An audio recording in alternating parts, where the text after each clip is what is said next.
Hello there, and welcome to Explore the Beyond Scales of Destiny Season 2. Much excitement. I hope you're all doing well. I am Meglo, your friendly neighborhood DM. I am here today to run a game of D&D where we continue the tale of the Navigators. I am very excited. I hope you all are too. As you can see from the sidebar, potentially, I don't know how well you can see it, but the players are showing off all the new stuff they've got. So that must mean they're excited too, right? That's how it works. Right. Okay, I'm gonna bring the players in so we'll see what they're talking about. Oh, you're not talking. I'm that well, don't I? Practice. Disappointed. Anyway, welcome back, gang. Hello. Hello. The old crew's back together. We will be continuing our story 14 months after we left it. Now, you might be wondering, why 14 months? And the answer is, because I can. Let's go in the baby. Potentially. Anyway, we rejoin the Navigators in a quaint little startup town that Vic has spent the last 9 months or so working tirelessly to help build. This town is called Compass because you're always welcome to come pass through. Anyway, this town is built to house refugees and travellers who have been displaced after the re-emergence of Yrsoa the Eternal Flame. The tragedy that has befallen Karisgard has cut off almost all communication to and from the island. In the last 3 to 4 months, barely anybody has been able to escape. Anybody who wasn't able to escape in the first few months of the re-emergence and the catastrophe that has come from it is now stuck as a thrall to Yrsoa and her minions. The sheer volume of refugees, a lot of them being dwarven, some of them are other races. A lot of humans from cities on Camblesia have also been displaced. The city of Oakburg has been is in the process of being rebuilt, even though for about a week before Yrsoa's re-emergence, there was an ancient black dragon that had taken up residence there. Since then, there are people who have sort of led the charge to rebuild the capital of Camblesia, re-establish the Dragon Slayer Knights. It's a slow process, and the Heavenly Lady, Jambari Udun, has travelled to Compass to meet the 4 Navigators, who have been on adventures of their own in the 14 months since the re-emergence, and have now gathered back in Compass to meet with Jambari and to kind of discuss their next moves. So, we'll start with Aqua.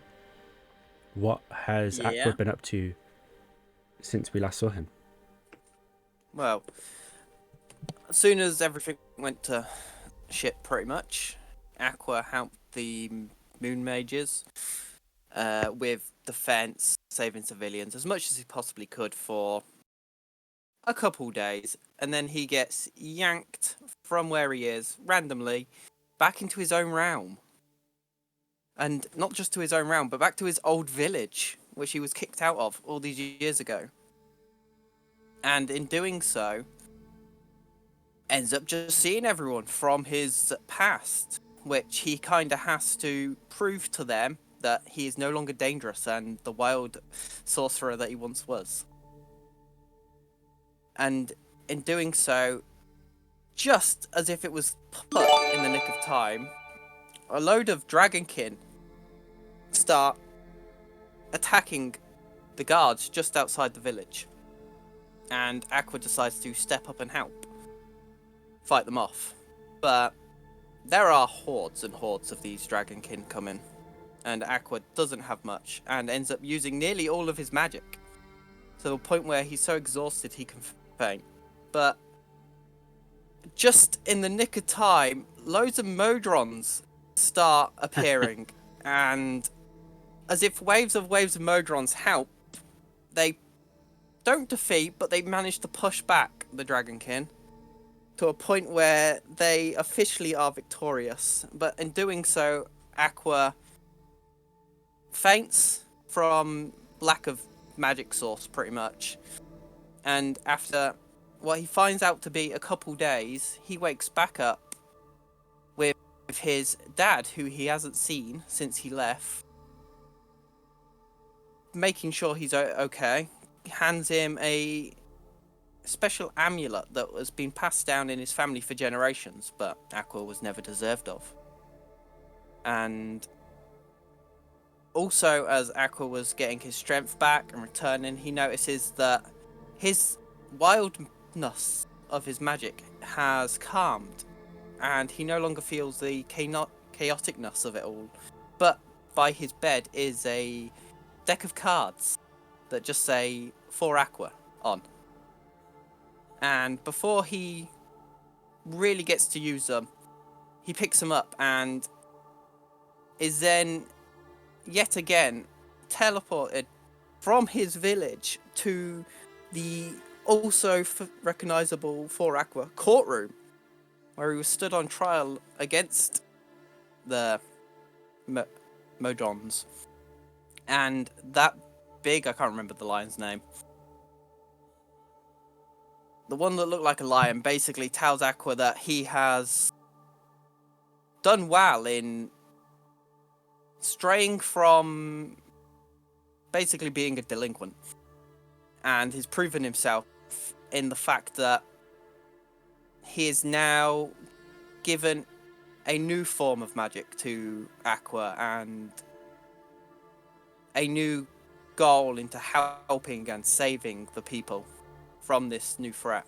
Well, yeah. And has also given Aqua a kind of companion / watchful eye that will come out when needed, but also follow him around. And then Aqua got sent back to the Moon Mages, and Aqua then decided to go and help Vic on his journey after he comes back. Thank you. Aqua's been busy. Yeah. We'll go around the table. We'll turn to Vic. To me, To you. well, I think seeing as though we had quite a lot of money in the guild purse, and we needed somewhere really, I think, to settle down. Decided that using some of the money to pay to get the city of Compass started. And there were a lot of refugee dwarves who couldn't make it back to Karisgard, and needed like a purpose or somewhere to stay and some work to do. So we used a good chunk of cash to get the city started, clearing down trees, or the town, sorry. Clearing down trees, building the buildings, getting stone from distant places. And yeah, when that was all nice and comfortably started, Vic decided to go back to Wildenwell and find Laracus, who was the one in charge of the magic items shop there. It was, yeah, it was, and try to inquire more about the runic armor that he got all that time back. So we ended up going on a little journey. Just Vic and Laracus went down to the Halassian Empire, which is the southeast island, which is where Vic was born and where his family is. He didn't go and see his family because he's too focused, but he went to try to find this person. Ended up spending some time because we're in a lot of mountainous areas with some giants. He and then spent time learning runes, a few extra runes, inscribed some onto his armor. Spent some time with a storm giant learning very specific maneuvers and stuff that he can do with runes that I won't spoil, but we can probably hopefully see at some point. And then that was about a 3-month journey of training and learning and trying to understand runes a lot more. And then after 3 months, came back to the town of Compass that had started, and for the rest of the time there, just worked with the dwarves and anyone else who was back, like Aqua, trying to get the town going. Okay. Bryn, let's go to you. What did you do? Yeah. So I mostly spent the last 14 months in Aldencliff, tending to my inn, working for the Moon Mages, working with the Moon Mages. If they needed me, if I could be of help, I just supported them and went where they sent me. I tended to my inn, made it a safe haven for refugees from Karisgard, or people who couldn't return to Karisgard, or just anyone who was affected by the dragons from other cities as well, who came to Aldencliff for help, knowing that they would maybe find help here. And then once Vic had established his little town, or the little town, Bryn then made sure she could send these people on to where they would find more support, would find temporary shelter, and just then, just traveled between those two places mainly, while still working for the Moon Mages, still supporting them where they needed her, but also establishing a little franchise of her own in the town, where in Compass essentially, and that's honestly what she's been doing. Whenever someone needed her help, she was there. Whenever someone asked her to do something, she would do that. Whenever someone needed a safe place to stay, or just needed some food for the night, or shelter from the rain, or just even weeks or days accommodation because they had nowhere to go, she would provide that. Okay, thank you. And Scold, what have you been up to? Gold has also been busy during his time away. So originally he decided to take a break from the group because there was a lot to process. His home island, if you will, has been broken into many pieces, both territorially and physically almost, and needed to figure out what he wanted to do. He was very conflicted. And so he decided to go on a pilgrimage around Karisgard, a very dangerous thing to do, keeping mainly in the shadows, but also trying to find sort of settlements that still survived, any groups of power that he could, to try and bring them together, to bring word that we needed everybody together in order to fight this evil. And so he goes from one settlement to the next, finding his way around the island, navigating in and out of dangers, just trying to not cause any trouble, but just to bring people together and bring word that we were trying to reconvene in a location.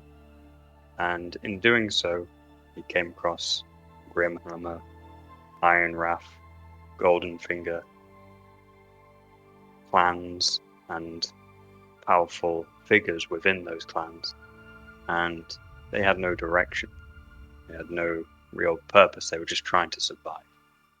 And the words of Nal rung strong in his head from when this all started, that we needed someone to guide the Karasgard people, the dwarves, to face this issue. But now it seemed more than ever that it was more than just the dwarves' problem. This was everybody's problem.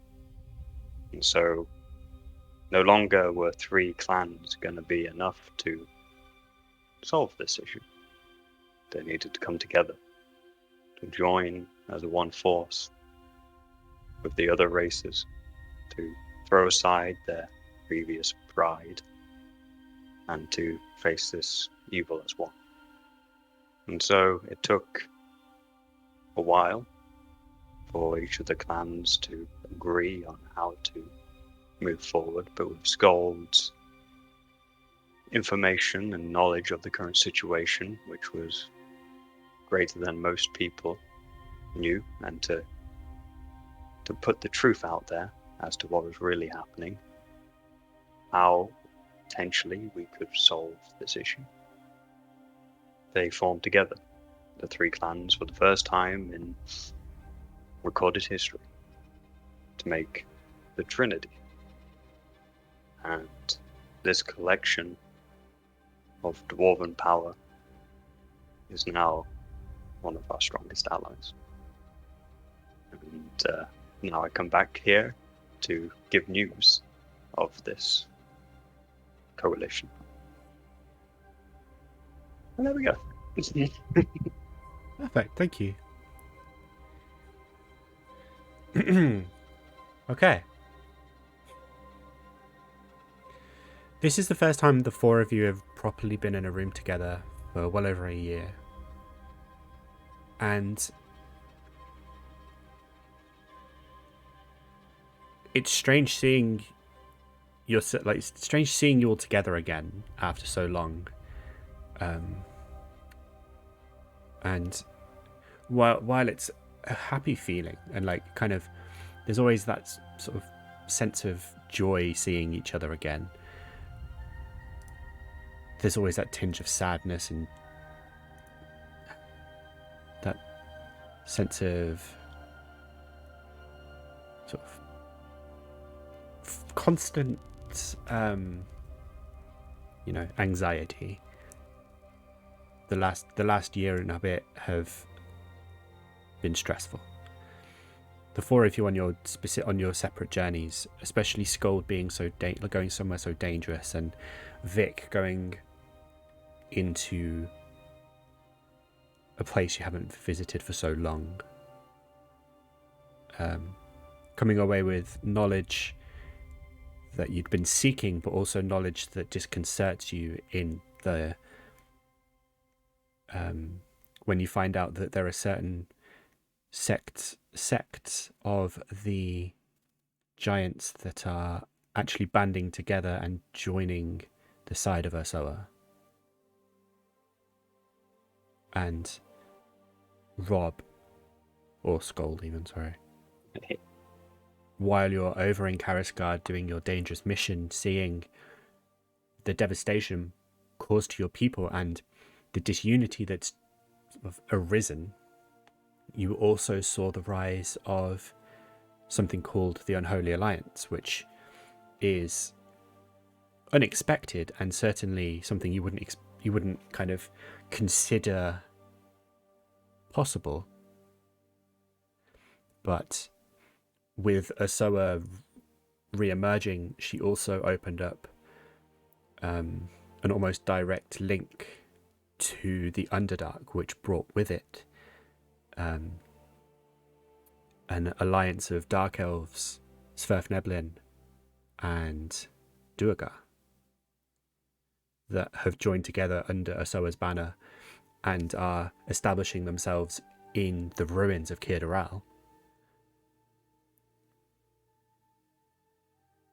And Aqua, your new title and your new kind of outlook on life that's been granted to you after being returned home and kind of finally accepted, while not exactly revelatory to the group, is certainly a relief for you, not having that sort of fizz, that kind of constant worry in the pit of your stomach that any moment could be the last time you see a friend, like it was, like has happened with Nell. And not having that anymore just makes you feel content and happy. And even though you do still have anxiety and the worry of what's going on, you also now have just a better kind of perspective on life. This brings us to Jambari, who has taken up a seat at the top of the table, at the head of the table, and the five of you have been sat in the great hall of the guild hall that you have built. You have all helped build in some way, whether it's through financial help, adding your money to the coffers, or through physically being there to help build, or sending the refugees to also help build. She sits there and she has changed. The year that you have all just experienced has not aged her, but she has quite obviously matured. She is now basically permanently wearing very intricately designed plate armor, and always has a kind of orange stained wood staff that she keeps next to her person at all times. Her hair is turned into a deeper purple with the usual silver white that you've seen her have previously, now almost receding to the purple. The purple is overtaking her. And she has a constant sort of look of anger and worry on her face that hardens the soft and sort of almost naive sense that she used to let off herself. Now you very rarely see her smile. For Vic and Aqua, who have been here in Compass for the longest, anytime she's visited she's always had a melancholic look on her face, quite understandably so. She left to go to Karisgard to help you, and in that time, through no fault of your own or her city that she was charged to defend was taken over by an ancient black dragon that laid waste to the city. She is financing the rebuild, quite rightly, but has never let go of the fact that she could have done more. Whether she could or not, we'll never know.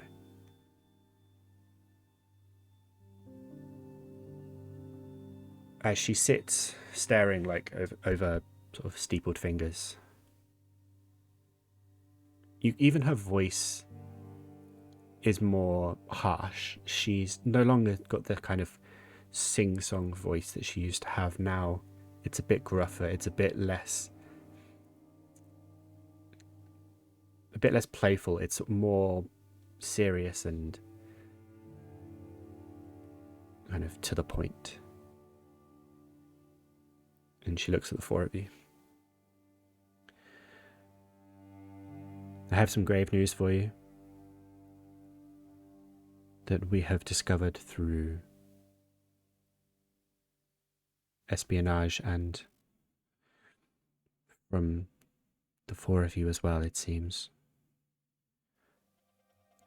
Yrsoa was not idle in her centuries away, it seems. She was building alliances with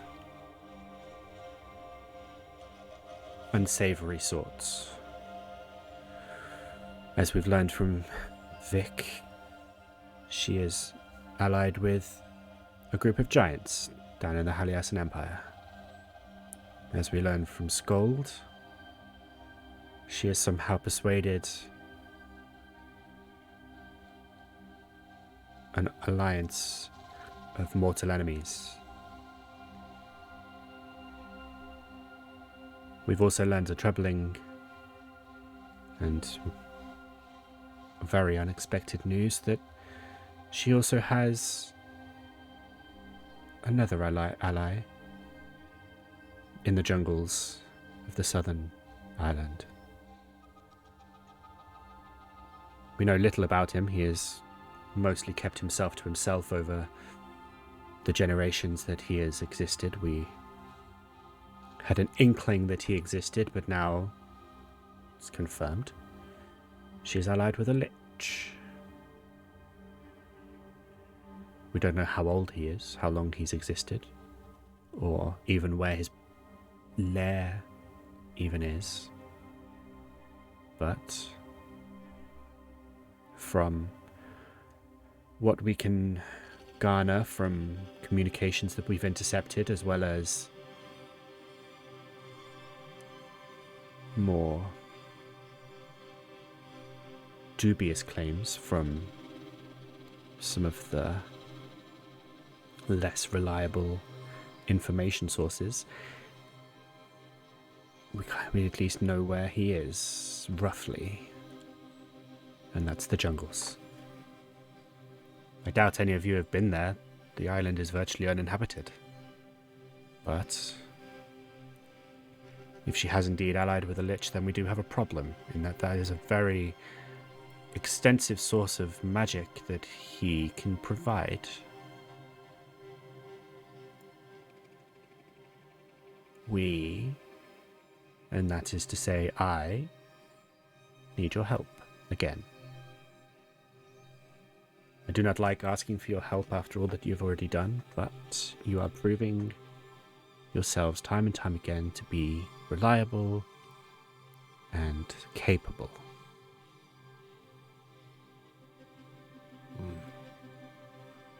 I do not know.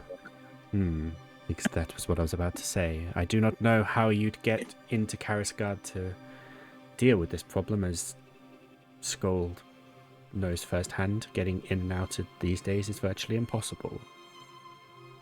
However, getting to the Haliasan Empire, Vic, you should be fairly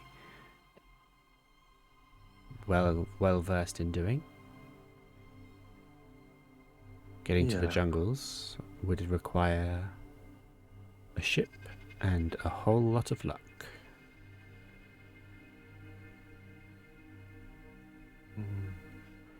So these jungles are like on the south of Haliasan Empire, is that right? They are. Is that the right map? That's not the right map. I can show you. It's on the island to the west. It might be the western island. I think Haliasan Empire is a southern island. I'm forgetting my own geography here. I thought Haliasan was southeast-ish. Yeah, the Haliasan Empire is a southern empire, the southern island. Right. The western island is the island I mean. My apologies. That's fine. So we could boat from where we are now straight down, or would you recommend going from the Haliasan Empire first? it's entirely up to you how you wish to proceed. Each of these problems is a problem that needs dealing with at some point. Whatever order you choose to do it in is ultimately up to you. I would imagine the Haliasan Empire is easier to access. personally. Would be However, the better route if, to start off with, we get a bit more information, a bit more means, if you will. We can try going back to Karasgard, but they'll most likely be waiting for us. So we need to ensure that we have the power to push through. ultimately, I can't help you get there. It is going to be tough, but I believe in you. You are capable. You've proven this time and time again. I think that if you give it some thought, you could probably work out a way. My ideas, and I'm sure the Trinity will be able to help. But, as you say, it's going to take a bit of rate of thinking. That's the map. So the jungles are bottom left. That's good. Whereabouts is your location, say, in the jungle? Somewhere roughly in the south, centrally, we believe. There's a lot of ruins of long ruined townships and cities that people foolishly tried to set up and failed. We believe he's taken up residence in there, in one of those, and has made it his home. What's his name? That is also a mystery. How do you know that he's aligned with Yrsoa then? Because we have managed to, through less than savory means, but these days, what does that even mean? We have managed to capture and interrogate some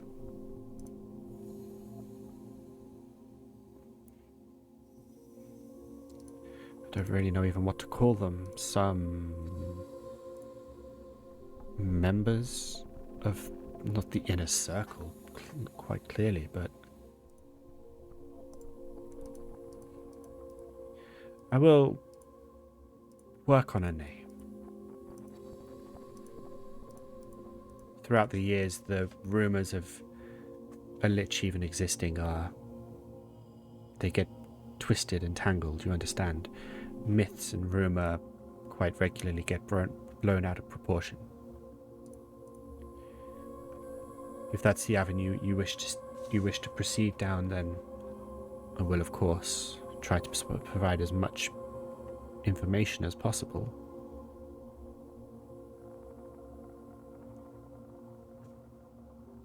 Do you still have access to this individual? I believe so. How would he? How do you think Yrsoa and this lich have been in contact? As you all know, the Eternal Flame, Yrsoa, has somehow created dragonkin, little impish things that look like mini dragons. They're what have mostly been terrorizing Karasgard and further beyond. They have even made it to the western side of this island.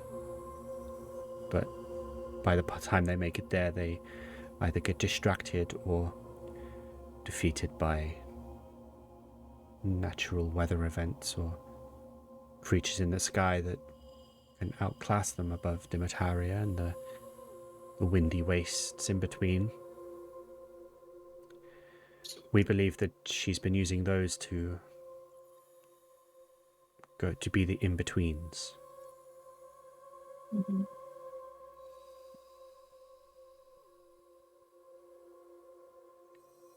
And liches Can't say we've ever fought one. No, I would imagine not. What would we expect? Powerful magic. Tricks. Some kind of unpredictability. Also a male witch. We defeated a witch. We can defeat a lich. You defeated a hag.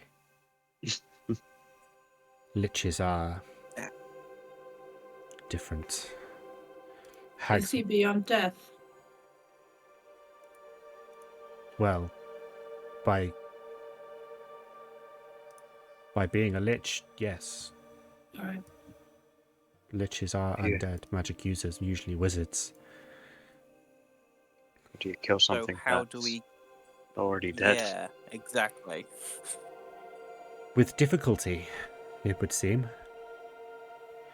I have done, or have had people do some research into it. There have been a grand total of 3 liches in history that we know of. 2 of which were well known enough to be documented, at least with relative accuracy and believability. This one doesn't appear to be documented anywhere, but we're still looking. 3, like I said, have been public enough figures to have things written down about them. This one, no, sorry, the 2 that have been defeated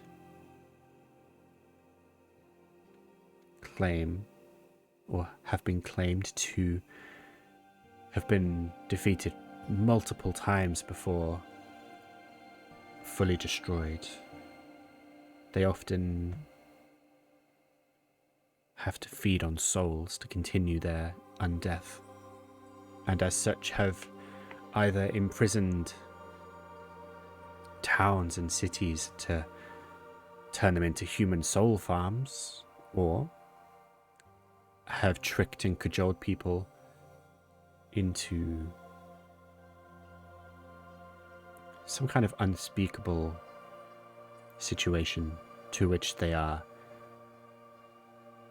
extracted that way. It's like a match made in heaven, then, eh? Well, yes, quite. We believe this one has remained quiet due to being on such an isolated island with so few people to feed from. There must be another way that he's doing it. Another dimension, perhaps. Indeed. Wildlife, maybe. Less Yrsoa likely. might be providing him, and it's, as Gold said, match made in heaven. Sounds like he can provide her something and she can provide him something. She wants to, well, she has risen through the dimensions to get stronger and defy death, and that's what he's been doing. And there is probably some mutual benefit between the 2 of them. Almost certainly. She would not have entered an alliance with him without knowledge of receiving something in return. Didn't we read knowledge something about her wanting, obviously, to become more than just an ancient dragon? Wasn't there something about undead dragons or something we read? It was a while back now. Are correct, but also slightly off. She definitely isn't a Draco Lich. She doesn't have the look. Yet. However, what we've been able to establish and what we unfortunately suspected before... Hello? Hello? Hello? We can hear you, Meglo. We can hear you, Furious, too. Okay. Furious. Oh no. Yeah, Yrsoa's gone. Well, we made it 43 minutes into the first session of the new season without technical difficulties. I know, That right? should be a record. He's just dropped out of Foundry as well. Oh no. Quick, tell him to type in stream chat. We can do this through He that. did. He did. He's there in the stream chat. Anyway, I'll just keep talking. He might return. What was I saying? Oh yes. Draco Lich, yeah. She's definitely not a Draco Lich. The signs would be obvious by now. However, what we suspected and what we are almost certain on is that she has made herself into a great worm. What does that mean? It means that she has traveled through the planes and defeated herself and every other version of herself that exists among the planes. It was a scary thought. Indeed. Some things we were able to discern and confirm before Karisgard was shut off to us completely. She has taken up residence in the ruins of the Flames Dwelling Volcano and Khir-Doral itself. She seems, currently, to be incapable of flight. Oh, But interesting. the great sheer size of her body now would mean that that's probably just a result of science. Her mass, her weight is just too great for the wings to carry her. But the downside to this is she is so huge, she is taking up she can stretch from the ruin of the Flames Dwelling that she created all the way into Karisgard, and that is not an inconsiderable amount of distance. It took us like 2 days to walk over the mountains. That's crazy. You went a different way, but Did we? yes. However, it's still multiple miles in length. She has turned into an ungainly beast that would and is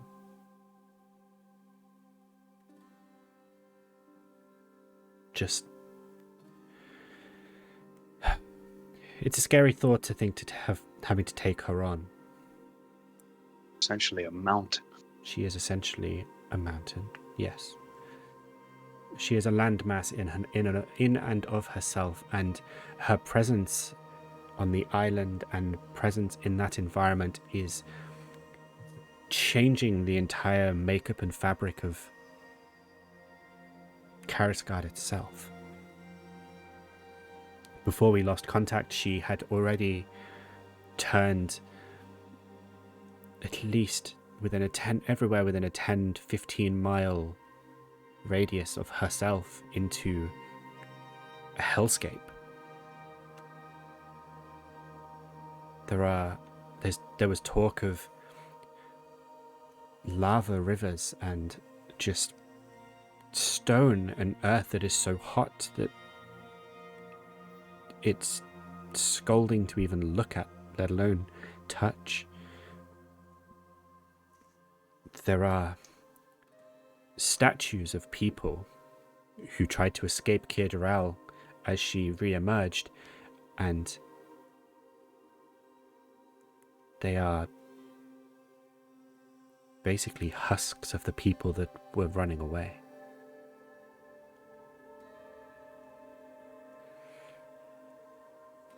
There is still smoke visible sometimes when the sky is clear, and that is of her. That smoke is her, breathing, existing. it's not a pleasant sight, and it's not a pleasant thought. One advantage is we'll always know where she is. She can barely move without sending tremors throughout the island. The disadvantage is the size is so vast that how do you even start? What do you think her aim is? What do you think she wants in the end? Power, wealth, the usual aims of dragons, but on a grander scale. First she'll want the tetrads, and then she'll want the world. And if the world's not enough, then beyond. She's already conquered herself in other realms, why not conquer those other realms as well? And to do that, she will try and enslave and ensnare any living being that she can to help her with those aims.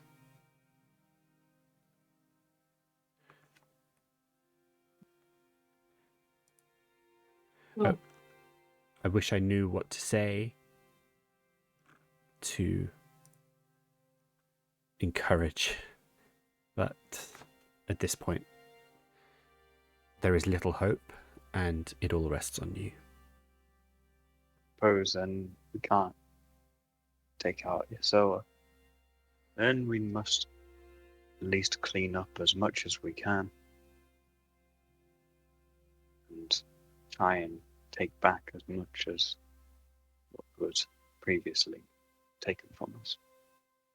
Indeed. As you know, we I'm can try- sorry, carry Okay. on. No, I just want to say we find more allies as we've already been doing. We deal with the little people that support her power, and we just try to carve away at her little by little. I think our first look should be getting rid of whatever the Lich is providing her. You get rid of whatever that power is, it should surely weaken her or prevent her from being able to come back, if that's what the Lich is giving her. Is the Lich still on the Southern Island? Or has he traveled to Khir-Doral? The Western Island, not the Southern Island. That was my mistake. Yeah, sorry. Yeah, sorry. As far as we know, he has stayed put. He might quite reasonably have travelled and we just haven't noticed. One advantage he's got is that we didn't know he was there really to begin with, so how would we know he's still there now? But if that's the route you're going to take, then it would definitely be beneficial to travel there and see what you can find. Right, and then that's our first stop. And I look at Vic and Aqua and Scold. Good to see you guys again. Likewise. It's quite lonely. Honestly, there's nothing else to do, so why not go and fight a Lich, right? I suppose. I think, yeah, we've made a good start on this establishment that Vic has built. I want to get back out there, prove my worth again, show the world what Aqua can do. Why does that scare me? Because it's gonna be fun. Well, where do we get a boat? And I look at Vic, who isn't currently there to answer. But it's probably the first one we would ask about potentially get a ship. What is the closest docks we're... Where is this compass actually located? So, that's a good question, Yathina. I say really patronisingly for some reason. If I can I put that in chat? Did that pop up in chat? Okay.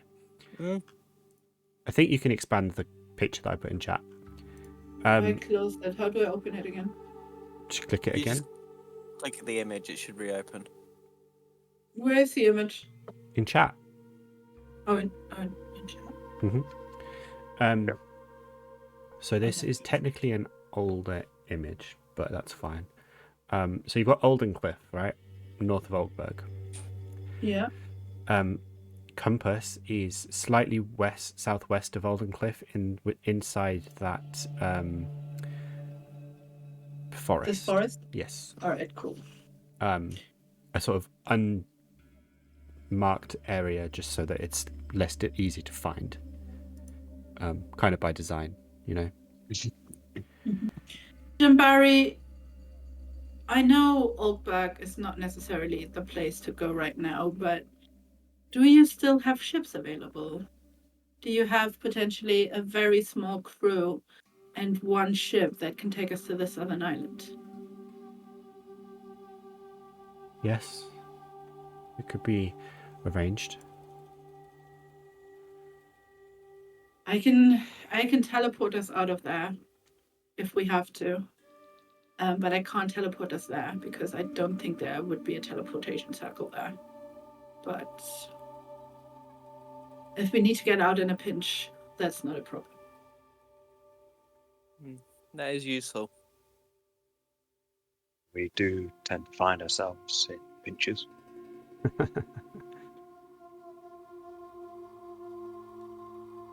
This Would- sounds like a plan. I'm excited for it. DM, Hello. I know we talked about my inn and I wasn't allowed to have one, but oh no, probably not, because it's a year that you have to establish it. I was just thinking whether there would be a teleportation circle in the guild hall where we are right now, but maybe there's a process of one being established, but it takes a year to actually establish a teleportation circle, so I don't think there would be one in here. You also still have the one in the Moon Mage Temple, so you're fine. Yeah, You still know where one is. It's Yeah, I know, but I was thinking maybe just for ease of travel to come straight back here and not first back to Aldencliff. But again, there might be one being in the process of being established, and then in a couple of months we would have one. But right now, I don't think it would make sense to have one here. It would not. You're barely here anyway. Yeah, true. But if we're traveling again. I mean, technically, then you'd be here even less. Yeah. But I get your point. Okay. Right. Furious, can you hear us? I can. Oh, we can hear you. He's here. He's back. Dropping out. Like most of my internet didn't go down. It's just Discord. Go figure. That's weird. I was restart the computer and Yeah. it seems okay at the moment. Turn it off, back on again. You? All right. Okay, so we're traveling to Walkberg, are we? Yes. Getting a ship? Well, if that's where Jambari thinks we need to go for a ship, yes, that's the plan. But I mean, it's an option. I mean, There are. again, It's a long. Vic. Think of it this way: like it's an option. It's like Compass is nowhere near the coast, really, so it's not going to have a dock or a port or anything like that. If you take a ship from Oakberg, you're going to have to make stops along the way to refresh on supplies and stuff. But then if you travel by foot or horse and cart to like Is it Aden the one Hall. right down at the bottom? Yeah, like Aden Hall or Vizyath, which are sort of southern cities on this island, then you've still basically traveling in any way is going to be weeks, not days. I was going to ask about those two towns. Yeah, it might be easier to get a ship from there, especially sailing so close to Khir-Doral. Yes, also that. It might be easier just to get on horseback, go down to one of those two. See what we can. We've got money to rent or buy a ship. We'll get a crew if there's one around. Also, you've got like almost endless supplies to make sure that you're going to get there as fast as you can. There is pretty much a direct road. So Adenhall being like the town with a name that you can't really see on the south, you can get there. I think it was about 2.5 weeks by foot following the road, and then jump on a boat, ship, sail over, and then underneath that temple icon thing, there's a fairly large town that you could dock in to sort of start your travels on land. It seems safer that way. Mm-hmm. Right.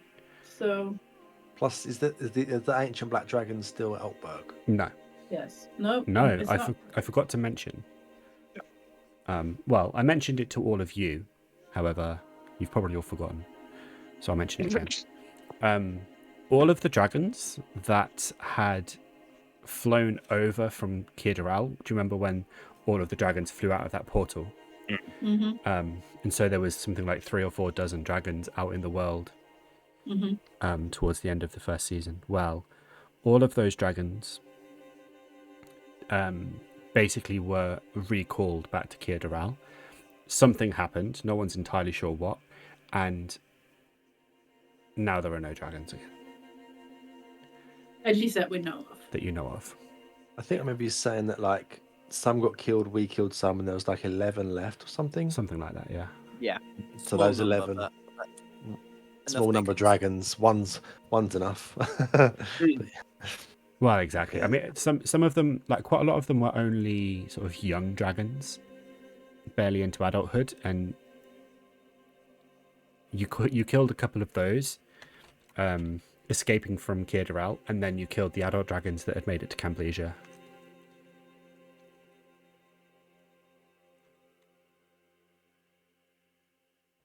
All right. So get on a horse, get to Aldenhall. Was that it? What was the name? Adenhall. Aldenhall. I can't see it on the map. It's like right down the bottom of the sort of In between the two rivers, yeah. yeah. Oh yeah. Okay. Where the delta is. Okay, next to Basically, the big yeah. forest. Okay. What did you say? Here. Yeah, 2 weeks, 2.5 weeks. About that, yeah. It would be fairly easy going because you can stop at every town or village to refresh horses and kind of get through. It won't be too difficult, and because you're following a road, you're not likely to get lost. Yeah, and now there's no dragons randomly around. We should be Don't jinx it. should be able to handle things if we're. Oh no, there's these two bandits trying to rob us. Disintegrate. Oh, we don't have that probably, but I'm sure there's not going to be any trouble. We're a capable team. We'll be fine. And, Capable. and if we find any dragonkin on the way, we can keep one of them We kill alive them. and interrogate them. I was going to say, kill them and then interrogate them. Well, one of them. Kill them first, then try and talk to them. Has anyone Kill got to first. speak to the dead? I'm a bit rusty. I don't actually.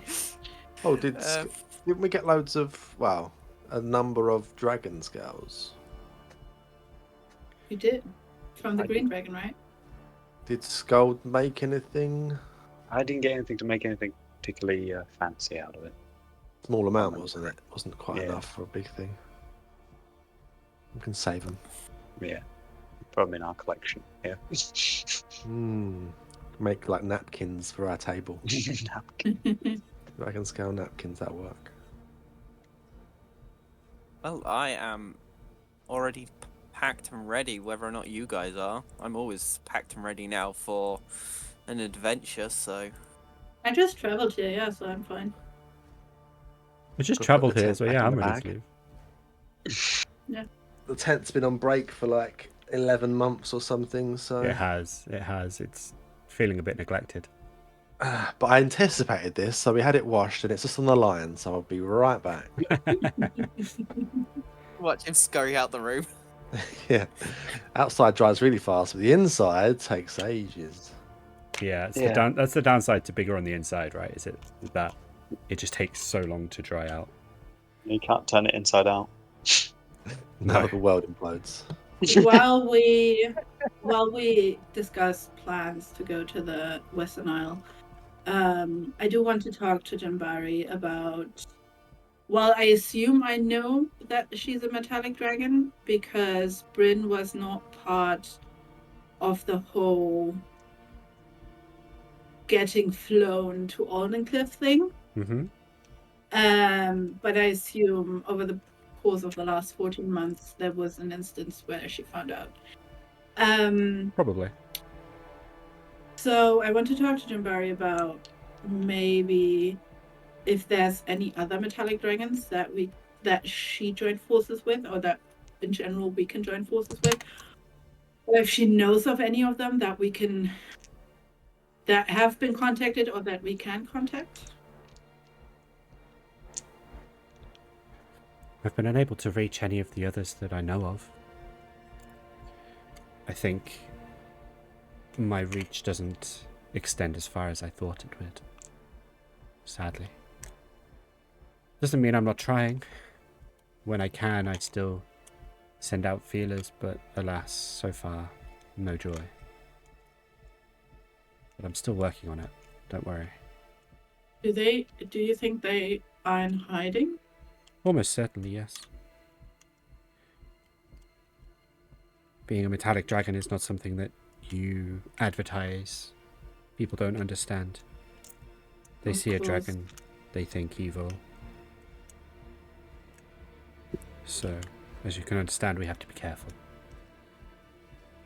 I revealed myself out of necessity, and so far, it hasn't backfired, but all it takes is the one wrong person to find out, and suddenly, you know. What about all those dragons that you imprisoned? A lot of them escaped. They opened the portal, or a portal, that entered the other side. Do you remember when you saw them? The way you went in? Well, I didn't. I wasn't there, but Nell remembers. Yeah. that was to the extended group. Yes. Yes, yes, yes, quite. Indubitably. Well, that was where all the dragons came from. Mm-hmm. And I don't know how they got in, but they did, and they all got out. I don't know where they are now because they didn't go back. Have you been back in that prison? Mm-hmm. Is there two-part question? Is there anything left? Not necessarily dragons, but anything they left behind? And could it be reused as a prison? Not anymore, not now that they know how to get in. Once the secret's out, the secret's out. That kind of stuff spreads quickly, you know? Okay. Even I didn't really know how to get in. I was just I lucked into the experience, honestly.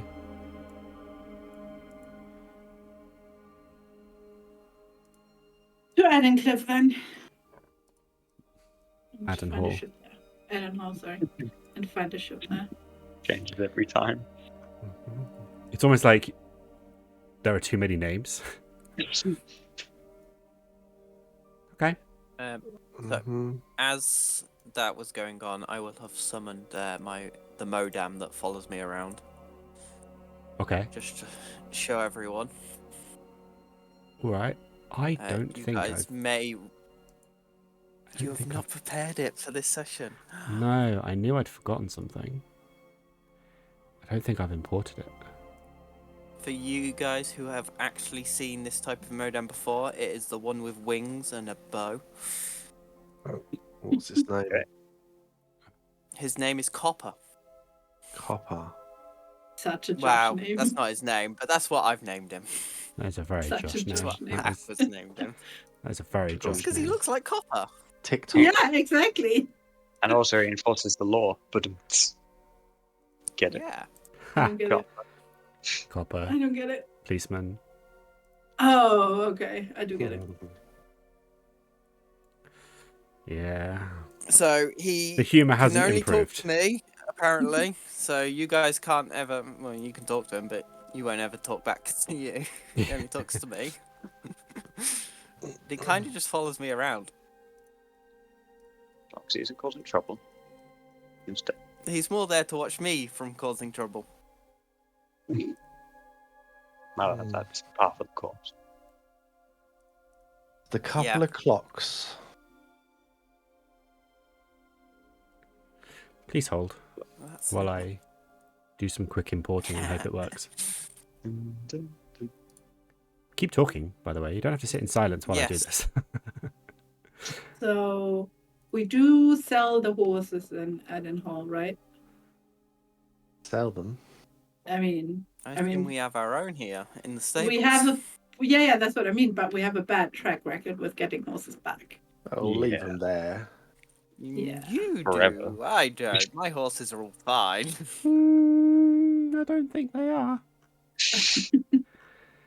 I think you're I all don't- pretty terrible at remembering you bought horses and where you left them, to be honest. I'm innocent. Not. That Are you though? I'm innocent. I don't think Actually, you she are. is. She is the only one. No, I What don't if think they're she is. still- No, So I heard a Steve- story. I heard a story that Bryn goes around hitting horses with hammers. That's What? That's what I heard down the pub. Nah, Bryn's the one Bye. that gets people killed. It's just like, yeah, you stand there while this big thing comes and attacks you from the thing. I'm just going to attack you and kill you. Was that Bryn? Was that not? No, that was Bryn. Oh, okay. Mhm. His Big- image. wait. I can't believe it It imported. was you. Yeah, it was you who killed that innocent person. He was really annoying though. That's not really Palm justification, though, hunter. is it? Yeah, Aqua's sat not saying anything. He never killed anyone. I don't think that's true. Mm. You've got the biggest innocent death count for sure. I think it Yeah, all they're not counts for all innocent of you, if to be I honest. didn't You're all just as know guilty as their each other. life. Anyway, it's there now. I did it. Yay, thank you.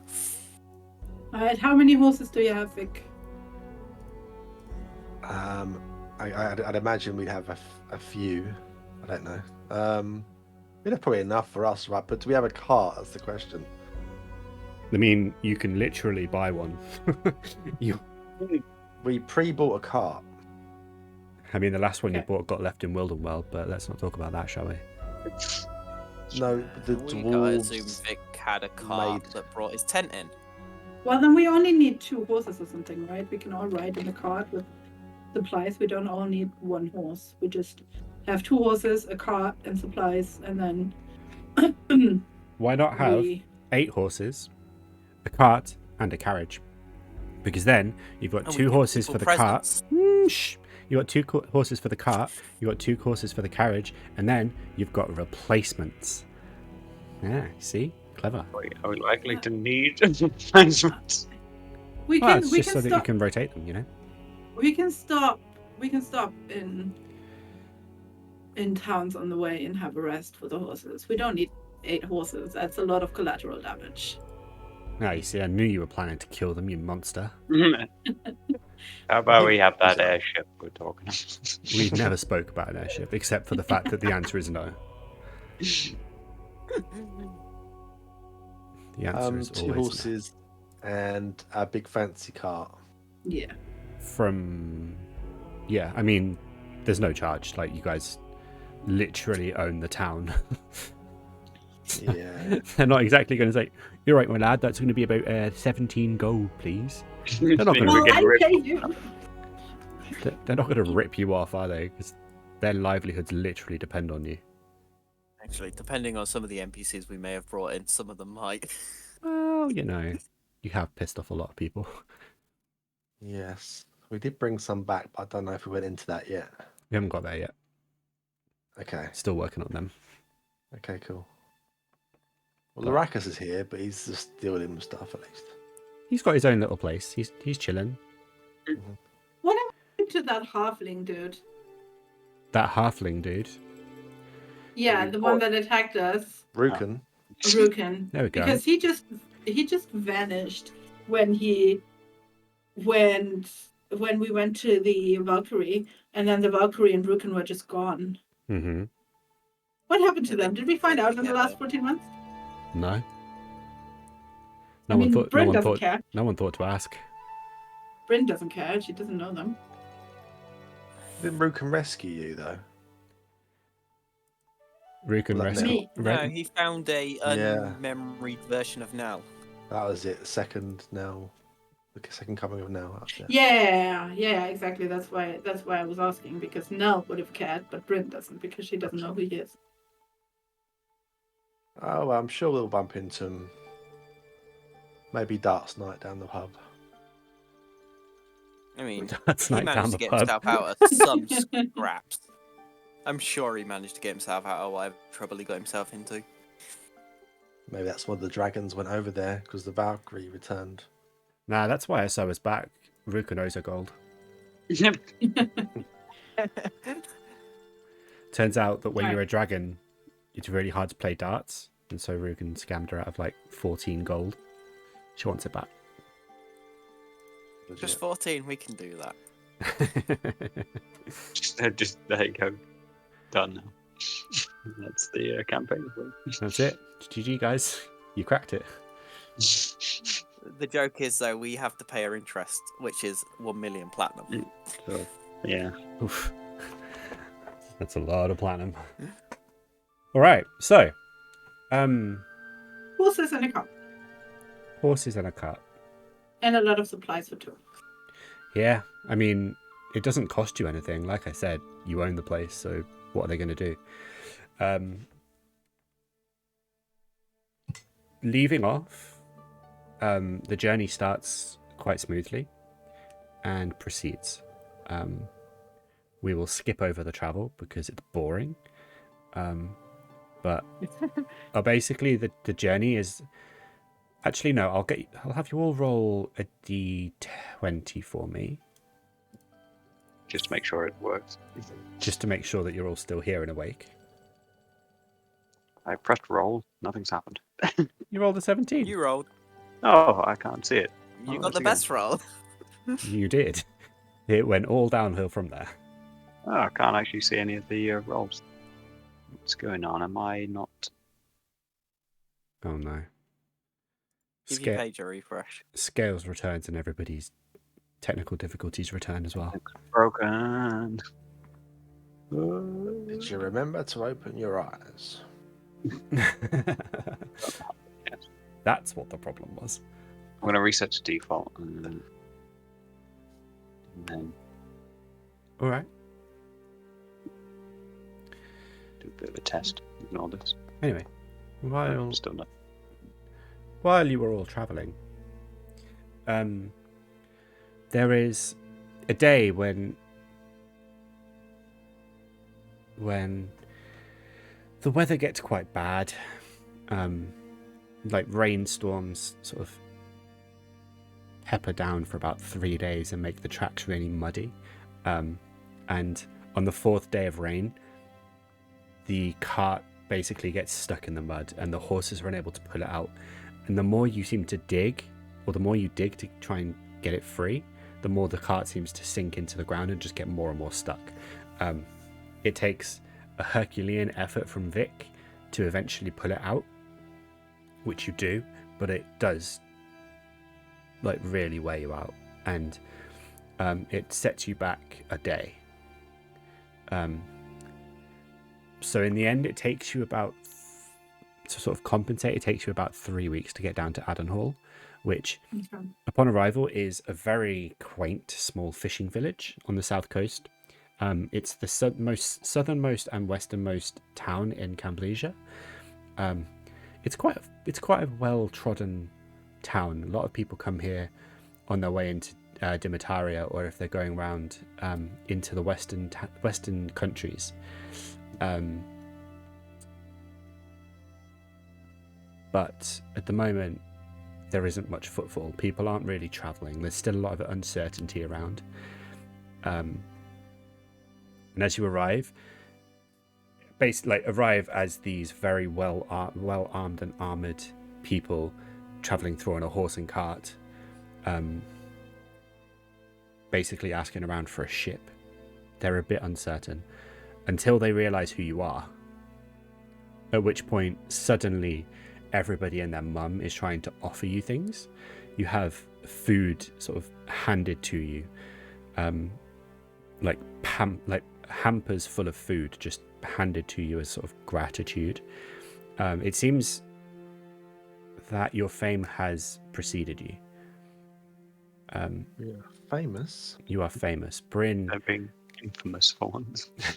Bryn, you are known as the one who, Kicks horses. Yes. You're known as the one who sort of takes people in, looks after them, nurtures them. Scrolled, you're known as the brave adventurer, the brave lone adventurer for traveling to Khir-Doral basically by yourself. No one knows why. Everyone just knows you went. Vic and Aqua, you're known as the refugees' savior, the ones who have helped build Compass to take in refugees and point them in the right direction. Kind of the same as Bryn, but in your own way, because you have built a town essentially for that purpose, in their eyes at least.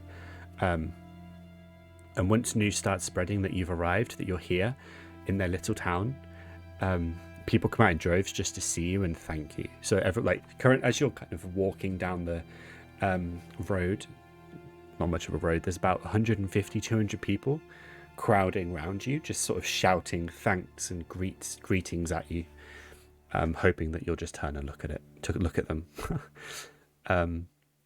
I am, and as I'm doing that, I'm throwing gold out just to try and keep the path in front of us clear, because I don't want to get too swamped down by people, but also because I don't want them to be wasting supplies on us.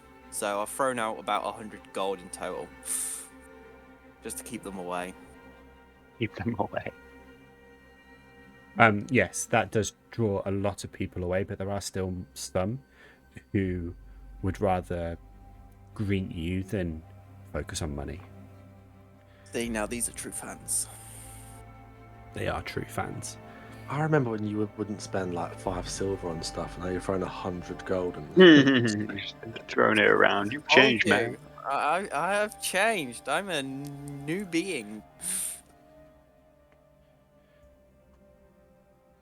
Let's give some nods to people as we go past. That's it. Just like, you right?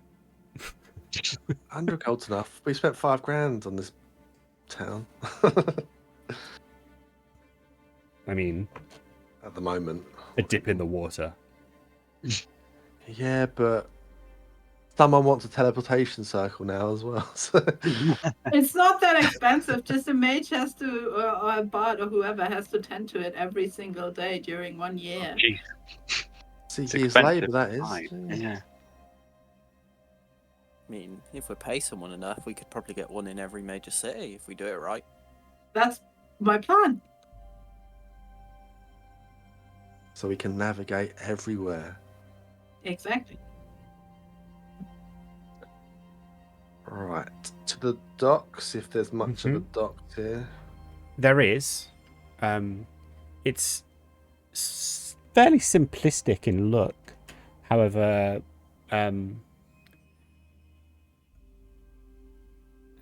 there are at least a dozen ships in port, and then double that in sort of little fishing boats and skiffs. Are you looking to hire out the ships, or are you looking to just buy one straight up? I think hire, in case we want to teleport back. I would say buy it to make sure. Might as well That- buy it. Let's not have them lose out on a ship. Yeah. If in case something goes wrong, we can always tell the crew to fuck off without us because we can teleport back to Aldencliff, but do you know the prices of insurance if you rent a ship? And But- Aqua's right. If we lose the ship, then someone else has lost a ship, not us. It's a Yeah, high risk mission. but we can't just, if we buy a ship, we don't buy the crew as well, right? Crews are usually separate. We can hire them, and then No. they can. It's good to have a ship, and then they can rest, and we can put them up in. I can put them up in the in Aldencliff if we go back there. If we sail back there, we can put them up in different cities and just, ask them to wait there for us. I prefer to buy one just in case, just to have one.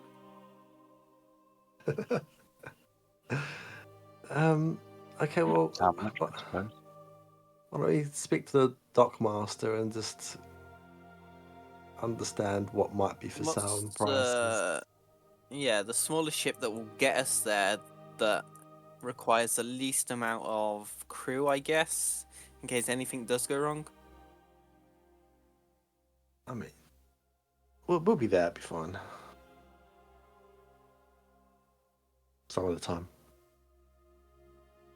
Okay, well, I'm not really the best people person in general, so someone else can do the talking. I'm gonna stay out of it. I'll go up to whoever I can find that looks like he's selling ships. You look like a pirate. I know a good pirate when I see one. Oh yeah, I'm still dressed as one and still missing an eye, so... Need a crew. I forgot that Aqua is a pirate. Yeah. He's literally the captain of our ship. Maybe 2 people to be able to sail and stuff, but literally Aqua is a pirate. What kind of ship do four you of think us you're is- buying? Bloody Yeah. hell. Not You can't have not a big 3 one. people pilot an entire ship. We're Not a not doing big a one. rowboat. Proper Robot. ship Sea, needs though. at least like 7 people. And you need people to do like separate shifts and stuff as well. It's just a ghost ship, and it just goes off wherever. You have literally nobody like manning the ship, so you're just sort of randomly floating off into the sea. You could end up anywhere. That's what autopilot is for. Oh yeah, on a bloody like sailing ship. I don't think they've invented that yet. You got mod drone, have you? I mean, you can use that as autopilot, I suppose. True. Stick that at the wheel. 5 Knows people how to then. sail. But not more than 5 people. I'm not going to be responsible for 5 people losing So their lives. No, but Us we also could be plus paying 5 more people. money, right? If Sure. we pay money, more we can go more because then we're also employing people. I'm gonna That's I'm also a I'm positive. gonna interject on this one, right? I have a list in front of me, okay, of how many crew it would take to pilot or to crew a galley, a sailing ship, and a warship, okay? These two. And you're going to need more than 5. It's like 10 to 20, right? I said 7 as a minimum. Am I right? No, you are not. Well, So- I've just not experienced enough then. If you're going for like a baseline sailing ship, okay, which is the cheapest option, but also the slowest, you're looking at least 20 crew. We don't need Yeah. anyone to make us food. We don't need anyone to make. This isn't to clean make up. you food. This is just to keep the ship going. You need to I have need 20 chefs on my ship. you need people to do the rigging. You need people to do all of the It takes a navigation. lot of people to have it working smoothly. One wrong thing and your ship could be upside down. You know? Exactly. So you're looking at least 20 people. I don't How- want a ship with 20 people. Like, Then I know we don't I guess you need should it, start swimming. But how much is the warship? Oh, God. That's even bigger. It'll be like 50, 100. No. A warship. You think if we get attacked by anything, we've got a warship. You Nothing's need getting past 60 us. crew to Okay. do a Right. warship, but you can also bring 200 tons of cargo. You can bring 60 passengers. It's obviously got the most HP. Why would we need the passengers? Rent. oh, you happen to be heading in this direction? Well, we're going this way, but Oh. the ship can carry on, you know? If you've got the crew, That's they it, can let's- continue doing things. Let's And- forget And make about money the back. city compass. Exactly. Let's turn ourselves into a boat hotel. A boatel. But Hey. Oh, Rob. Okay, no, but how much is it in the end? The price of the Um, ship. It would be about 25,000. Are we with crew? Yes. Okay, Yeah. right, So- guys. How Ship much do we size. actually have? We need to be reasonable. They've gone up since the last time I was a pirate. Ask them how much it would be just to rent it to get across to the island, okay? Okay. Okay. What's the name of the island we're going to again? It doesn't have a name. It is Did it just the have a Western name? Island. Oh, okay. I thought I missed that part, but no. Okay, it's unnamed. I'll ask the boat owner then on How how much shitty it would be it be? to. No, How should? how no, much no, it no. would be to just get there quickly to the Western Island on a ship for us to rent. How shitty would it be to invoke our fame and be like, "Hey, we need a ship. oh god, Can we Right. have it for free lost all our and morals. keep it Free. and just pay the crew?"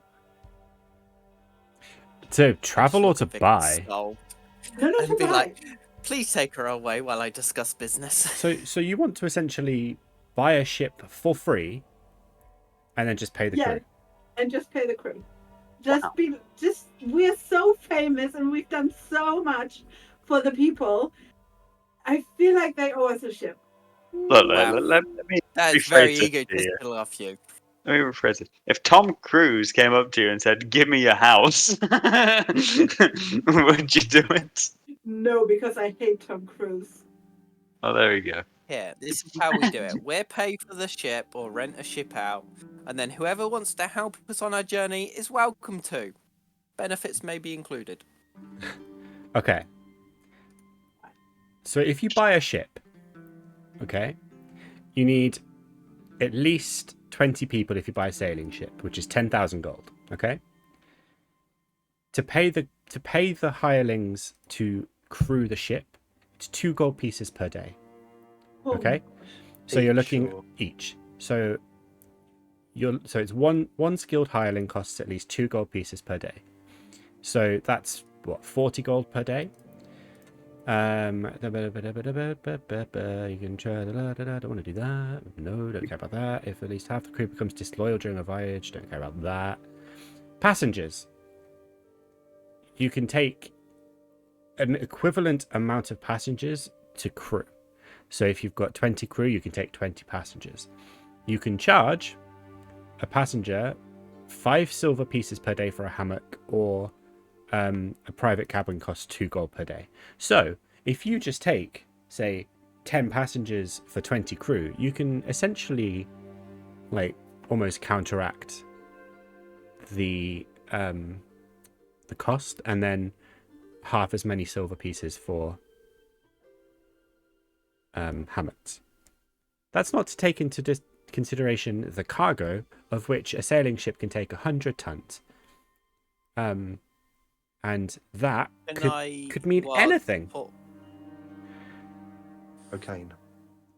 Well, Tons of. While talking to the shopkeeper, could I use him? May sway on my soul a little, but persuade him a little bit with our fame to see if we can get it a little bit cheaper, because it's What's us. What's his name? What's his name? what's whose name? The Oh, shopkeeper's actually, name. yeah, I don't know. the dock owner, we say. Gilbert. His name's Brandybuck. Okay, I stand next to Aqua and I say, "Oh, hi, Brandybuck." God damn it.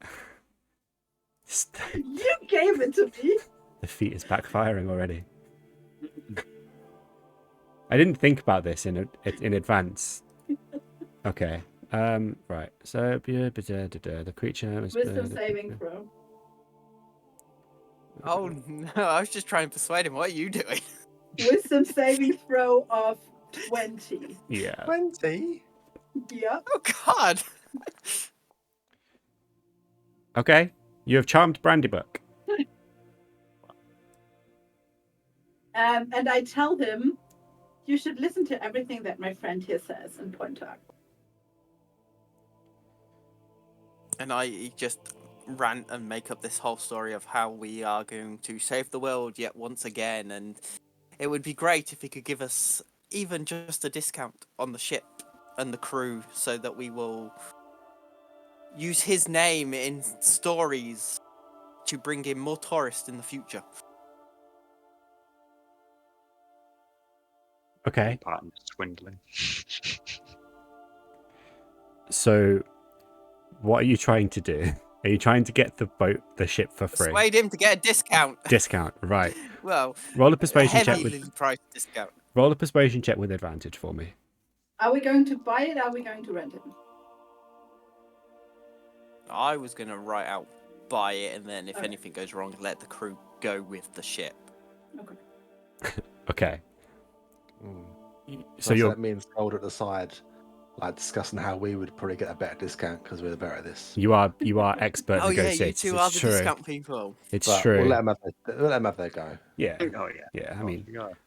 Bryn's still new to the group, you know. It's good to let her feel included.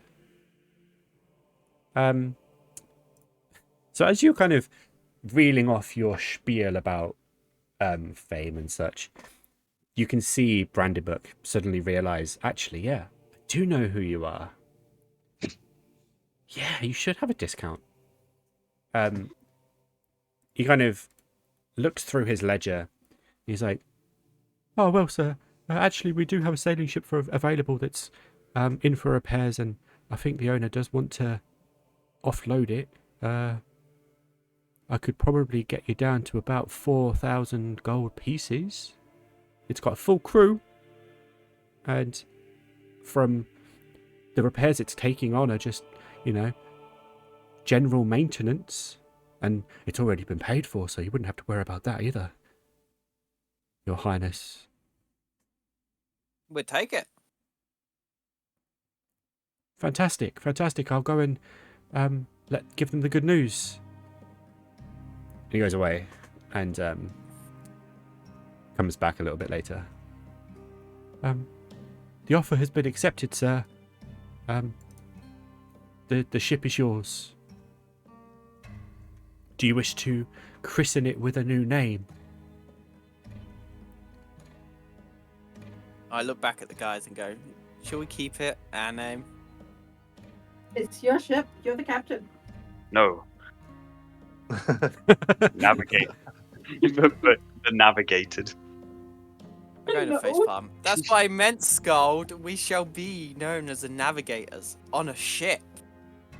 That It is is. being navigated. Yes. And I turn back to him. Yes, I would like the Navigators on it. No. Please. No, the navigated. Face palm.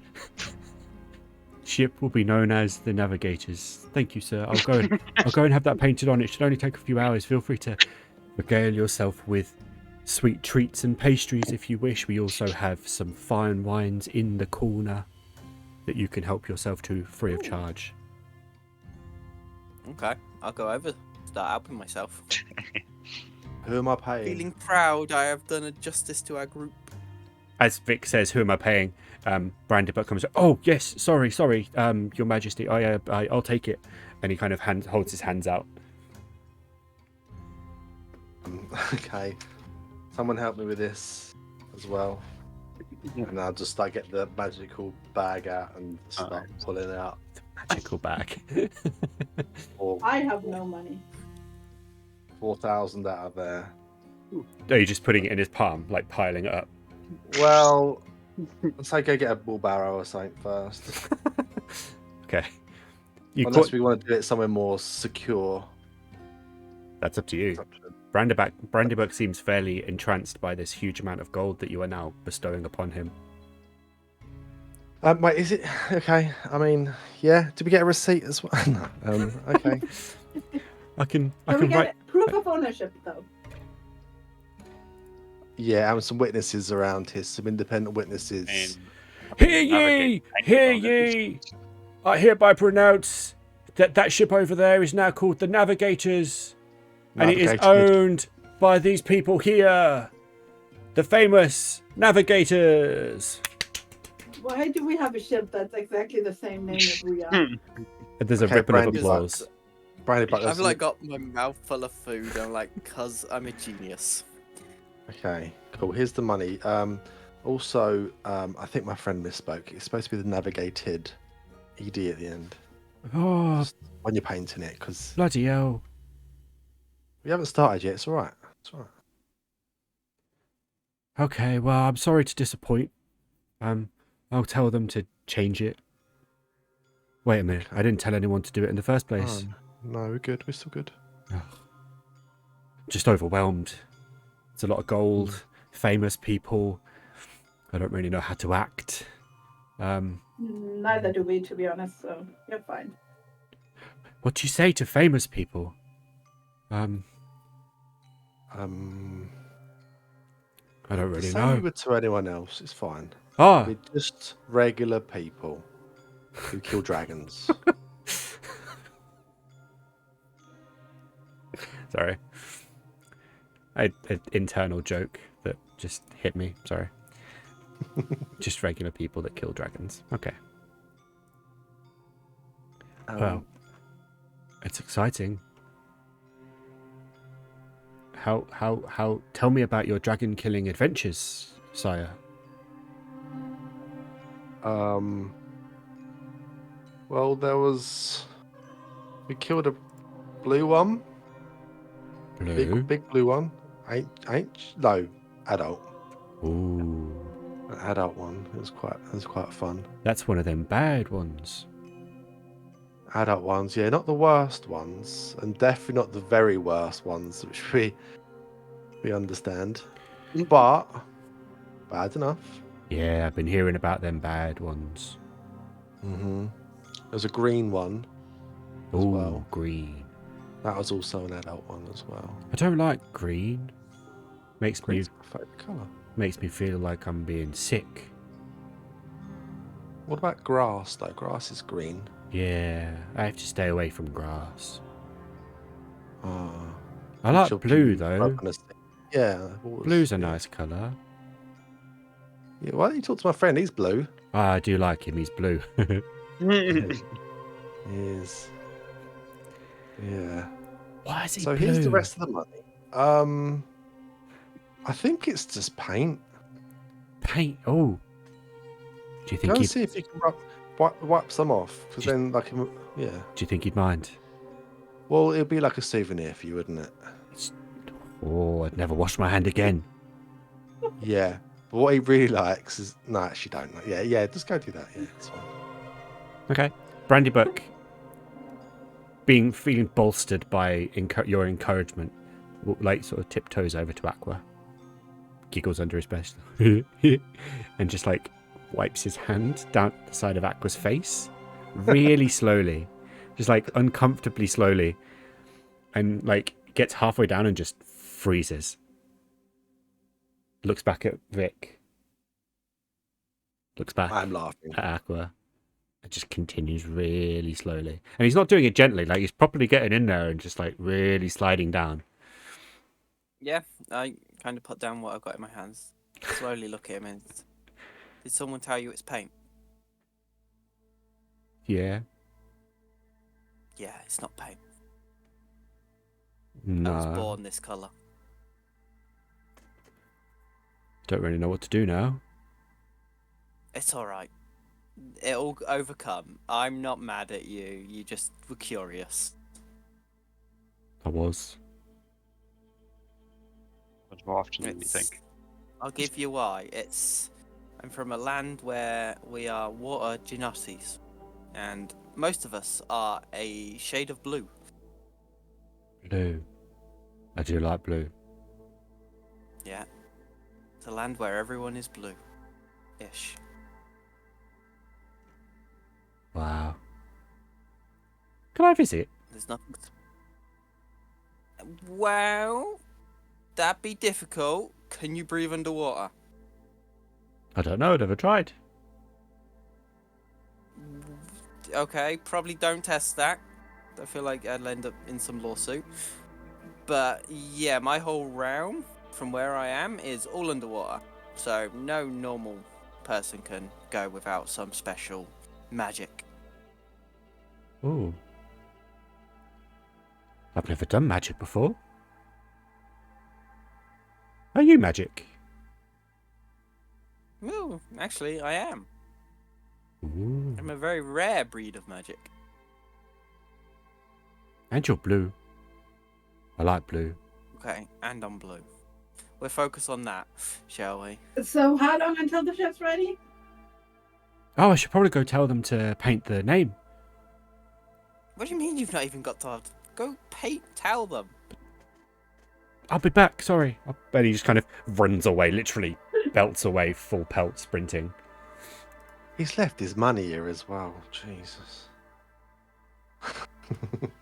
He has, literally. Okay, we'll wait with the money. Well, it's his now. Where's the money? It's in a wheelbarrow in front of you.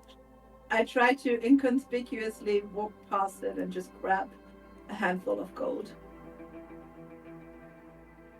Okay, I mean, pretty much everybody's watching you, so make a sleight of hand check with disadvantage, please. That's fine. I was gonna say, I would probably notice this if I noticed this. All right. Nobody notices. You just slip a few dozen coins in your hand. You just kind of like tinkle them in your fingers as you grab them and like slipping them into a sort of hidden pocket up your sleeve. Yeah.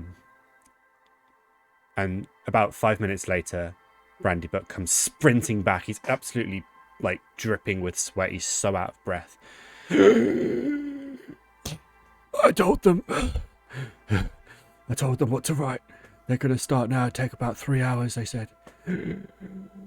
It's all repaired, though.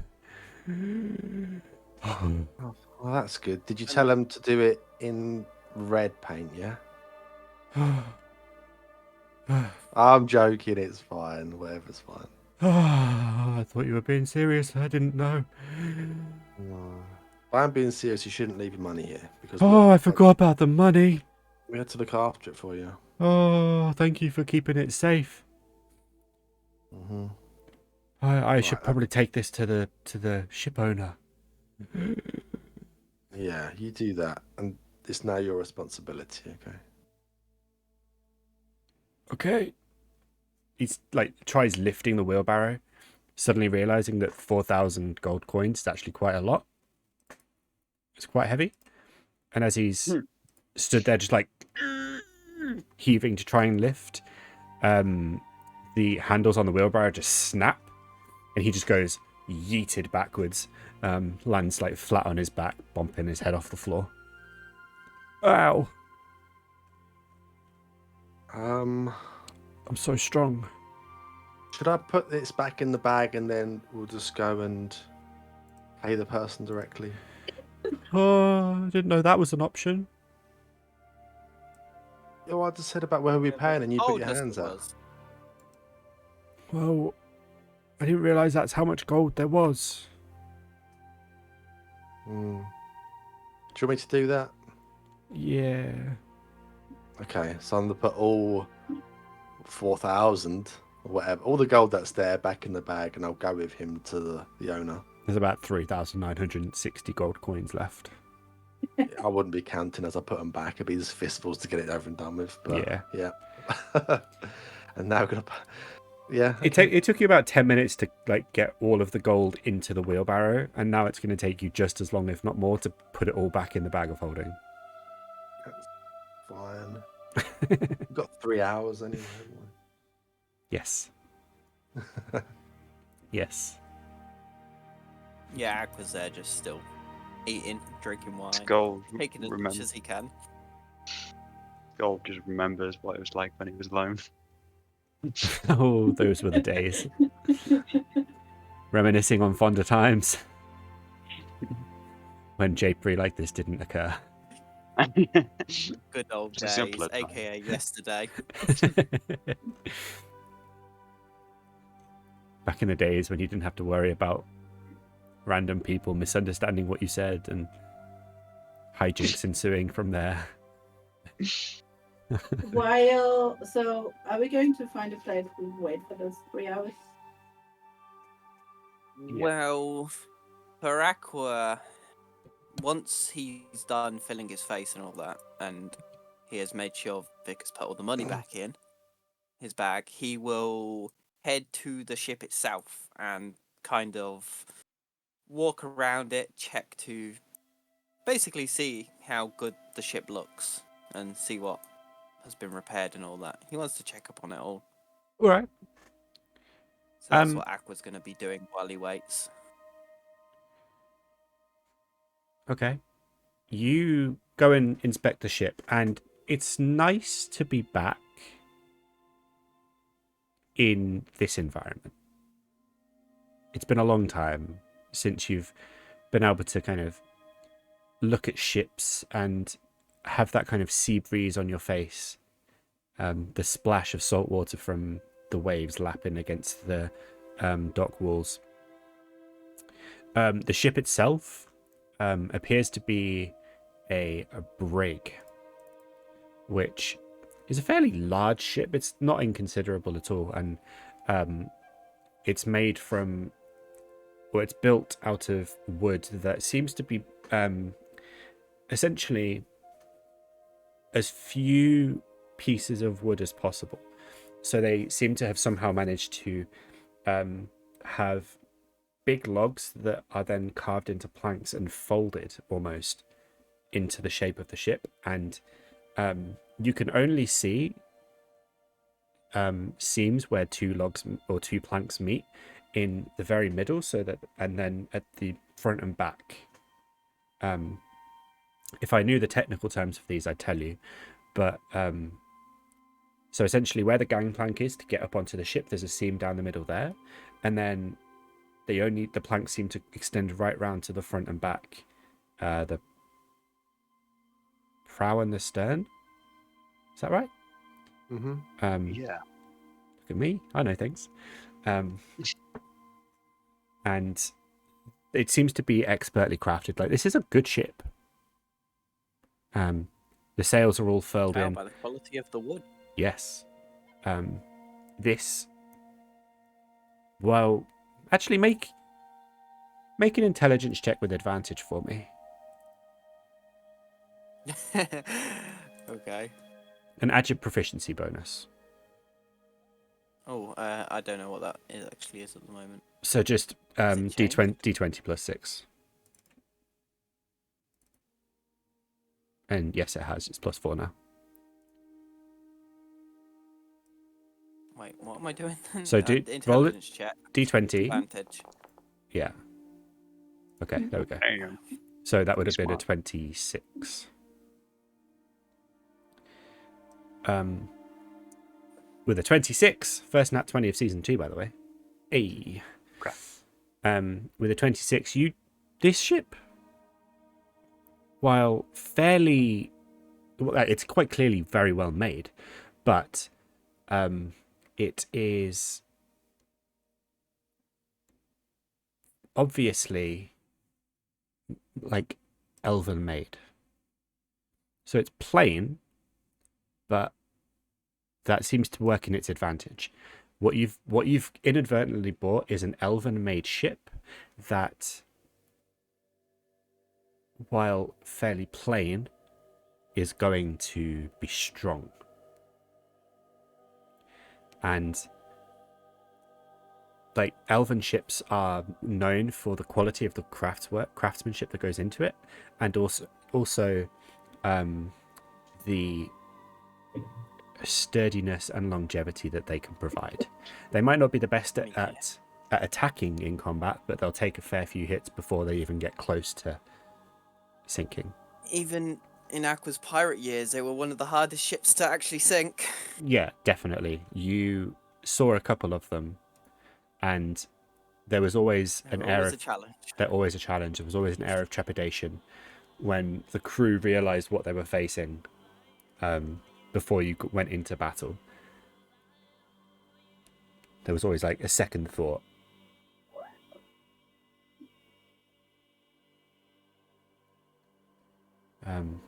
You also notice, after a sort of solid hour of inspecting the ships, going over every nook and cranny you can find, that the the dock workers that are now painting the or christening the ship with the name that you've chosen apparently aren't very well educated. Where you've told them to spell. Don't worry. Aqua wouldn't notice. He's dyslexic. He thinks it's right. Honestly, Already decided this. I respect that. Even someone with dyslexia can tell that's spelled wrong. Nah. There's It has nav, and that's all I see. So Mhm. anything at the end of that is correct. Okay. We're all back. So 3 hours pass, and I want to do something in this. Well, yeah, we're going to do something. oh, sorry, I apologize. Well, Carry on. first of all, I want to. No, okay. If we go for a tavern, then I'm going to skip what I wanted to do originally. But we want to go and look for a tavern, just to ask around for some information about how to get to this Western Island. For anyone who may have been there before, any information that we can get, anything of that sort. All right. In that case, roll everybody that's there. So Scold, Vic, and Bryn. Roll charisma checks for me. Just straight charisma. Oh boy. Plus 0? What are you talking about? Oh my wow. gosh.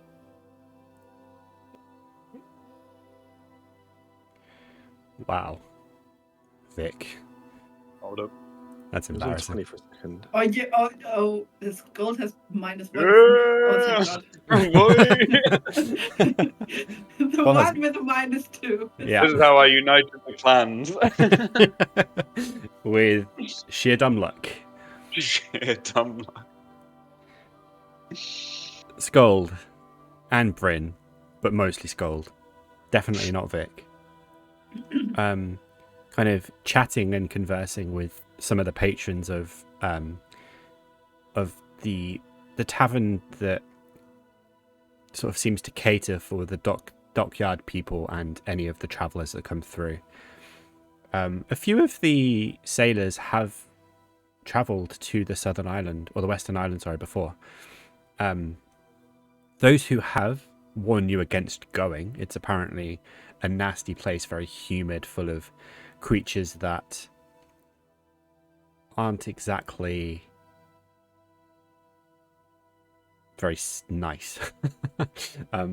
They don't know what they're called, but they basically describe things like crocodiles, but 4 or 5 times what you would expect a crocodile to be in size, and various other reptilian creatures that assail them almost immediately as soon as they land. There's also various diseases that they seem to have picked up that kind of kill off the crew, that any of the crew that get infected within days. Things that literally make the flesh slough off the bones. Lovely. Pretty nasty. But they do say that there are a few habitations that could be counted as towns along the coast. But the people and the creatures that live there are fairly primitive and fairly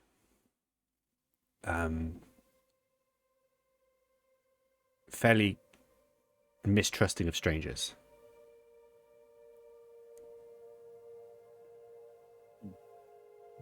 Do we find anyone who's willing to join us on our journey? I mean, the crew of the ship that you bought essentially are not necessarily volunteered, but they're willing to stay employed by the ship. Yeah. There's the captain of the ship is also. Aqua? The captain of the ship that was the captain before you bought it. if Aqua wants to be the captain, then Aqua can be the captain. However, the crew are loyal to previous captain, whom you haven't met yet. So I think we were also asking, sorry, to see if we could, because there's a town you said in the southeast coast. yes, Would people want to travel there in the 3 hours? Could we get up to 20 people or some people that would want to pay to go there? Maybe traders with goods? I mean, they don't want to travel with you after that charisma check. No, just us in general. But Bryn and Scold can persuade a few people.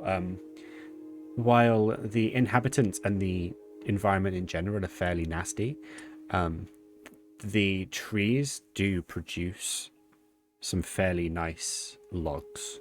And there are quite a few resources that are pretty well untapped due to the limited nature of the inhabitants there.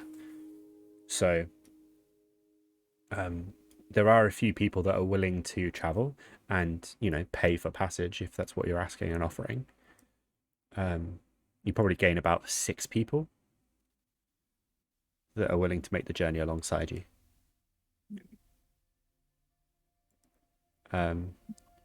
If you start asking around about people or for people who want to continue on somewhere else, so if you get dropped off by the ship and the ship sort of loads up a bit of cargo, offloads a bit more, and then continues on a trade route, then you could probably bring along a few more. But we can't guarantee that at this point because No. we don't know what the situation will be. It's since this is our ship and we actually not renting it, we do want to make use of it. So if we don't teleport away somewhere, then we want to make sure that we use the ship to go back. Mm-hmm. So we can't guarantee that we will take the ship to the, I don't know, Southern Island or back to Oldencliff or something like that. Makes sense. Okay. In that case, you aren't able to find anyone else who wants to go, so you're limited to 6. But That's fine. You do have enough space. We'll say that you could take up to 10 people in cabins. And then the other half, actually no, 5 in cabins and 15 on hammocks for passengers. Okay. I hope you're noting this down, by the way. I'm not, but it's sort of hostile situation where there's one big room with all the hammocks, yes. And then 5 single cabins. Okay. And the single bedrooms have, or the bedrooms have, a bed big enough for 2, just about, if that's the case, and that's about it. But it's more comfy than a hammock in a room full of people. Yeah. And you said it was like 2 gold per day for a room and 5 silver for the yes. hammock, right? Cool. I guess we don't really need to, but we might as well get used to doing it. Maybe see how it goes. That's not including, of course, your quarters, which would be on another deck. Mm-hmm.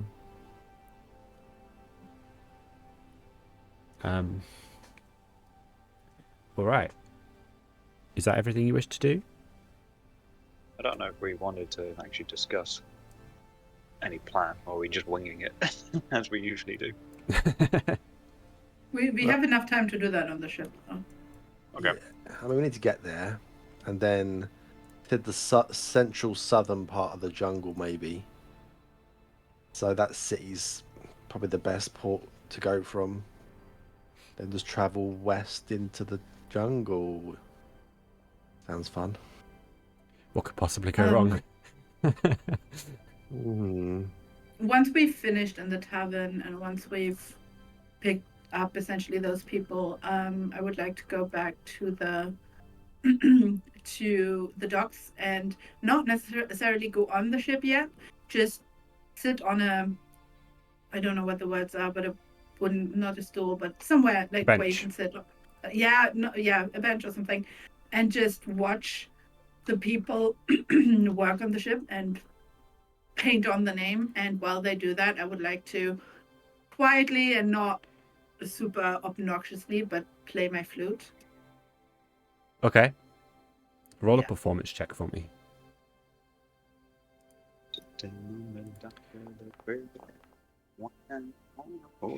Jesus wept. Okay. While you're sat there just half-heartedly playing your flute, and you're kind of just observing the ship, watching them paint the name on. You're a little bit too far away, and there's too many people walking past to see what they're painting. But you can see them doing it, and you can see Aqua just inspecting and, kind of reveling being back in this environment.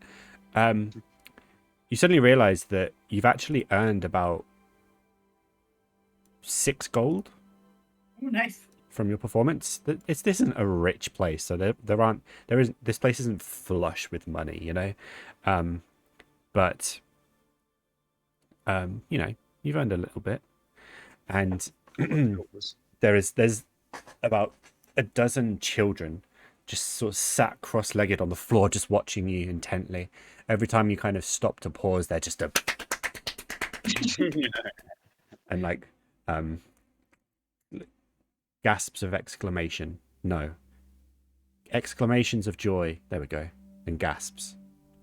I'm gonna take the freedom of that skill check of 33 and just say that once I realize there's been some people around me and I'm entertaining some children, with one hand I'm playing my flute and with the other I'm playing my drum, just to have a little one-woman band going. Okay. As soon as you start playing the drum, the kids just go, "Oh, wow!"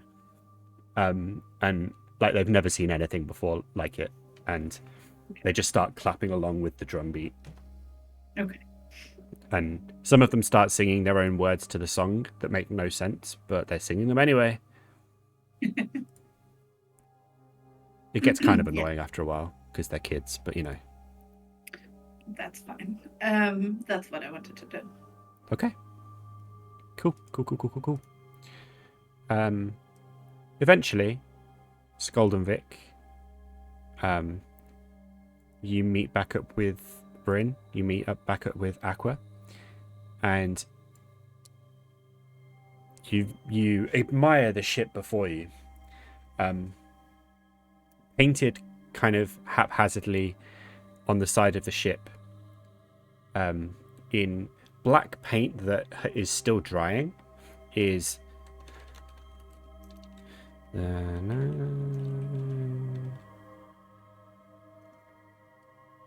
in the wrong language. So let's do that again. Hold up.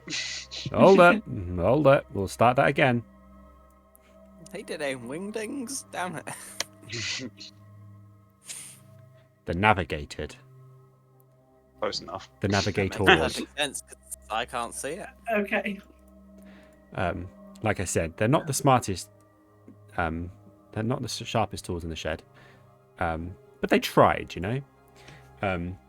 And as you sort of walk across the gangplank and enter the sort of top deck of the ship, you can see that there's a fairly ragged crew. They're not the best kept. They seem fairly well fed, and they're not disease ridden, so that's a start. But they're tired, and they look a little bit miserable. But they're all standing to attention. They even salute. And the former captain comes along, and it's this kind of tall man, probably about 6'7", with like a great big bushy beard that's got flecks of grey, sort of salt and pepper, and equivalent hair. Like, it's difficult to tell where the beard ends and the hair begins. His eyes are very squinty, but you can see that they're fairly dark brown, and he's missing about 4 teeth throughout his mouth. He comes sort of hopping over to you with a very pronounced limp on the right-hand side. I'll salute him as he comes over. Ah, at ease, soldier. Sailor. Not soldier, sailor.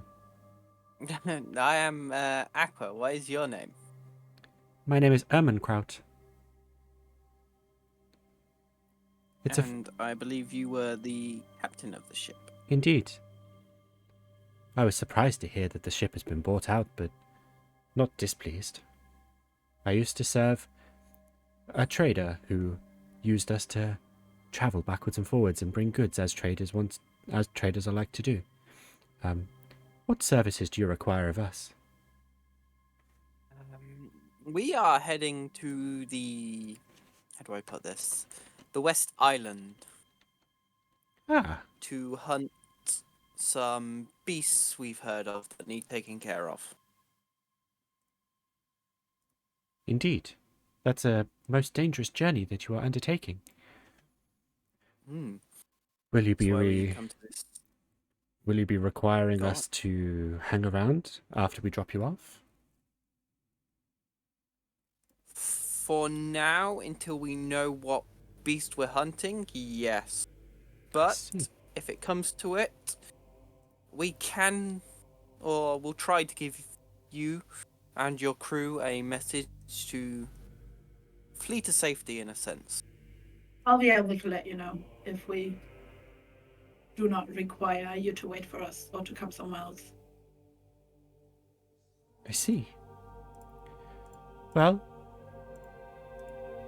we'll do our best to make sure that we are not afflicted by the rumored diseases and ailments that people tend to catch when they go over to the island, and we'll make sure that we're available to you at all times.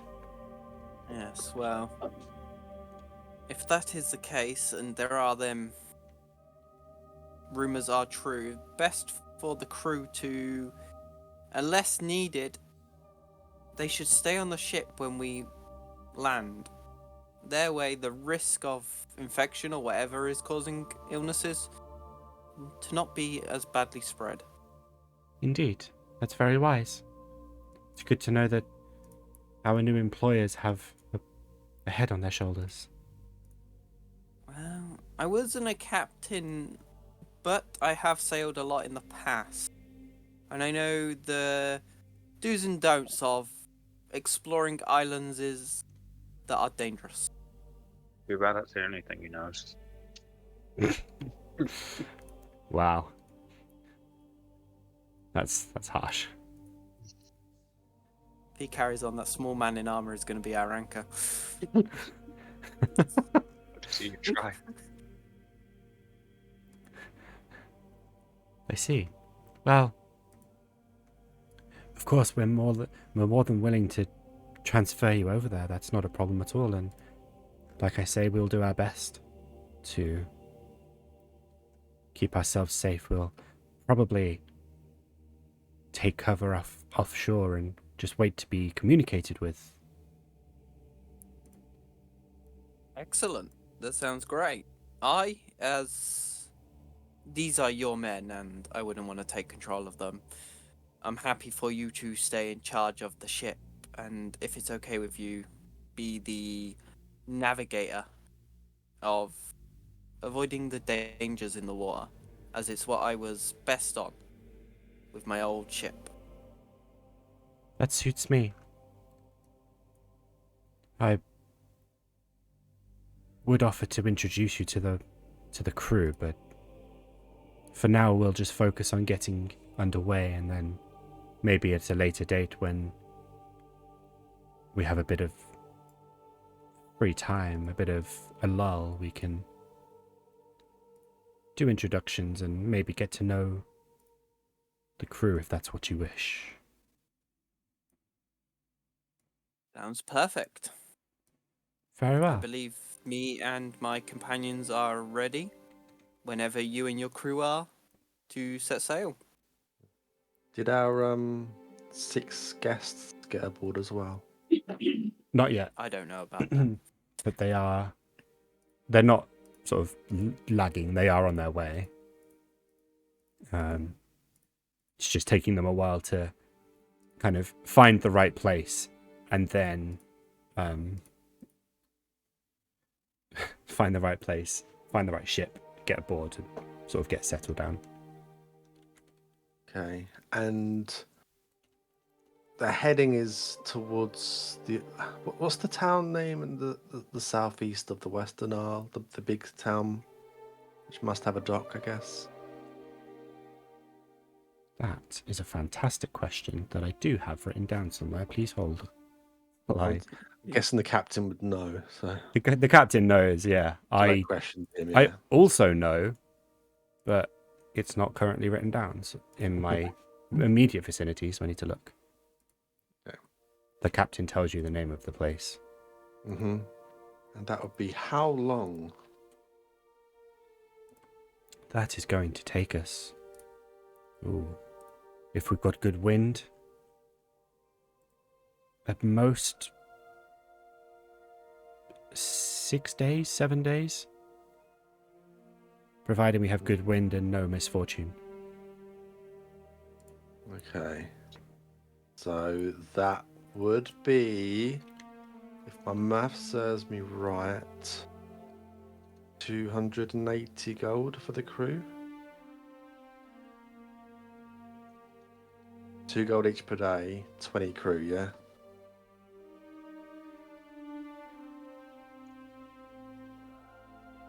I think that makes sense. Yeah, I think that's right. So, okay, we'll give you, let's pay you. What is that about? Anyway, we'll pay you, how would you like to be paid anyway?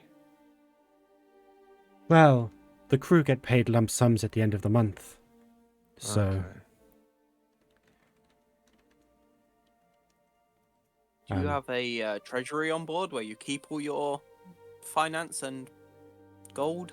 indeed, I am very scrupulous. If you wish to, if you wish to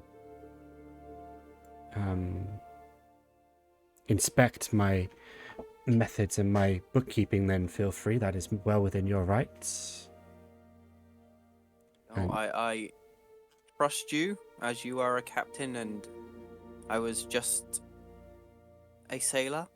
So, Vic, if you want to just let him add the payments to the treasury, he can then deal it out at the end of the month. Sounds perfect. I'll put a month's worth in then, which would be Go on. 1,020. Quick maths. Wait. Yeah. 1,120. Sounds about right to me. We'll go with that. Okay. And just ahead of the game, if we were obviously we're in the ship now, what would you do normally though if you hadn't got, say, the person in charge of the ship? Would you undertake trade routes for him and ferry people? How would it Indeed. work? We quite regularly do business with the outside world, further afield. But that's, depends on what that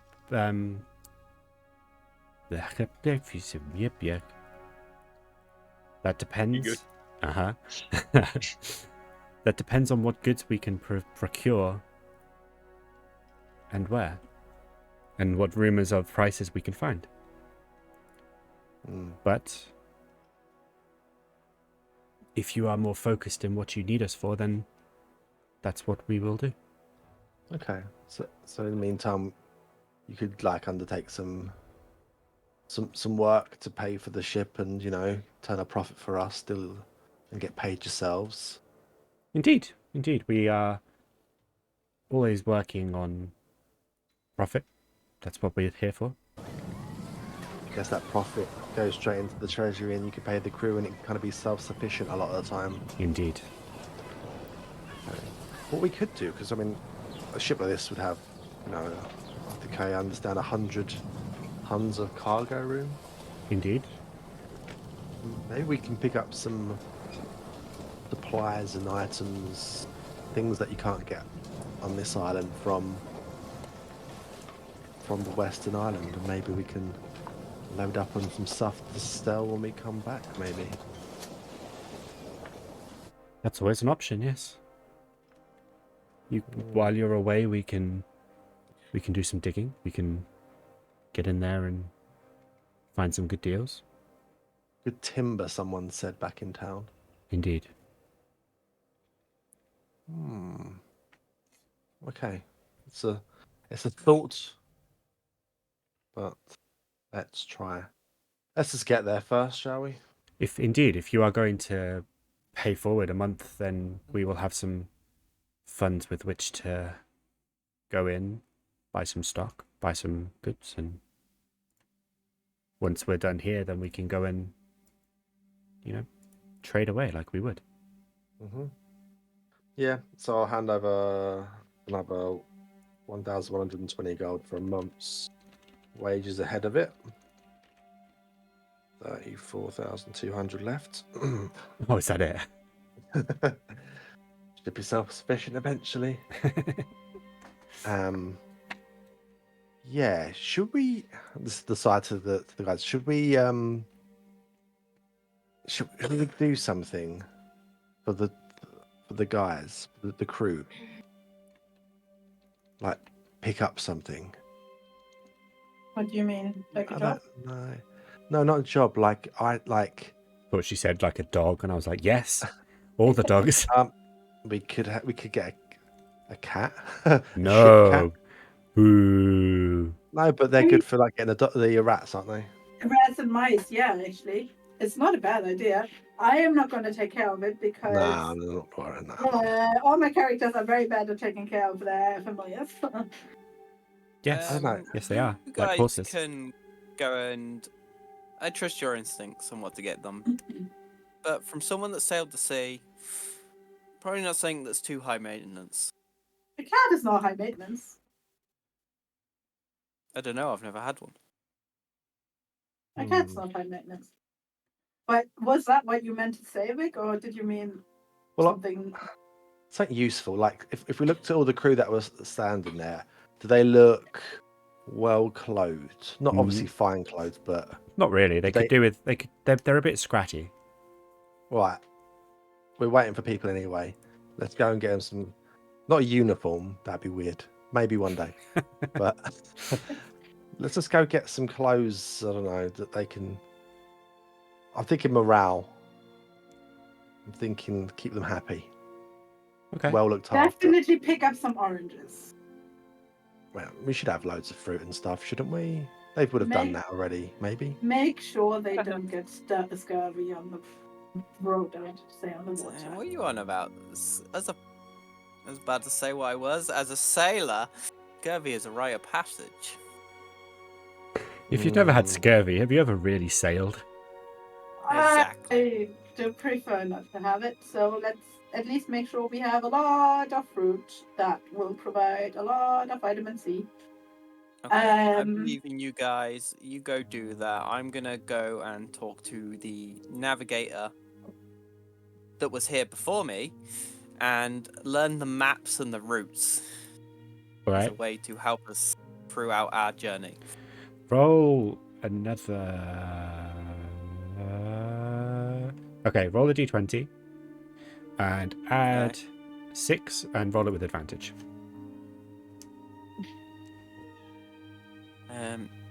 How do I add advantage onto this? Just roll the same thing twice. So roll put it in, roll it, and then just hit up in the text box, and it should roll twice. Like that. No, that just rolls 2d20. I typed it in, but I don't get So what you mean. so roll like 1d20 plus 6. Yeah. Just roll press enter, roll it, and then just press up in the chat, and then hit enter again. Up in the chat doesn't do anything. Oh, there you go.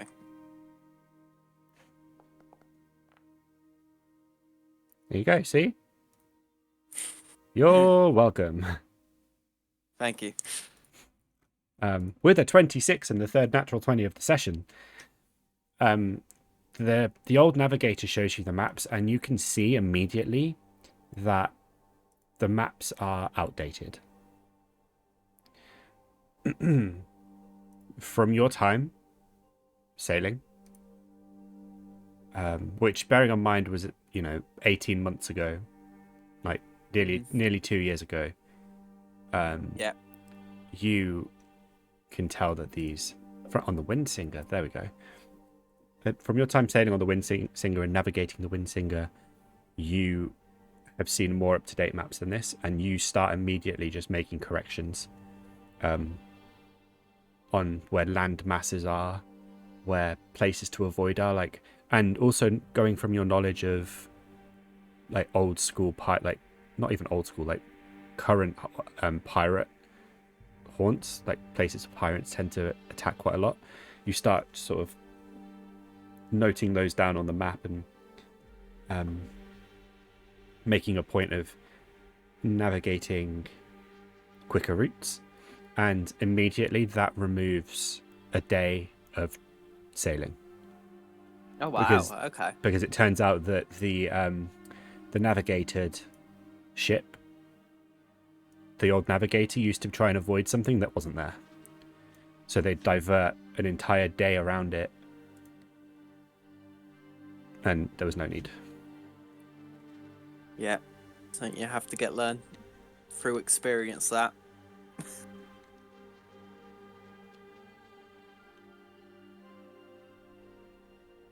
Well, that's all Aqua's going to be doing now for the next couple hours until we actually set sail. Okay. So. I mean, Vic, do you want to go out and look for a shop that has some clothes where we can buy, at least, even if they don't have clothes for 20 people, but at least a bunch of clothes that we can buy for the crew, and then when we come back or when we get to the next place, we buy clothes for the rest of them? Yeah, as many clothes as we can kind of get, plus maybe new blankets, Okay. Yeah. stuff like that. Yeah. Is there any kind of shops around that might have that? Okay. Roll an investigation check for me. Both of us? Or Yes. Or one with advantage. It's up to you. What, +4? We can both roll. Investigation. I have a +3. You take advantage. Oakley dokley.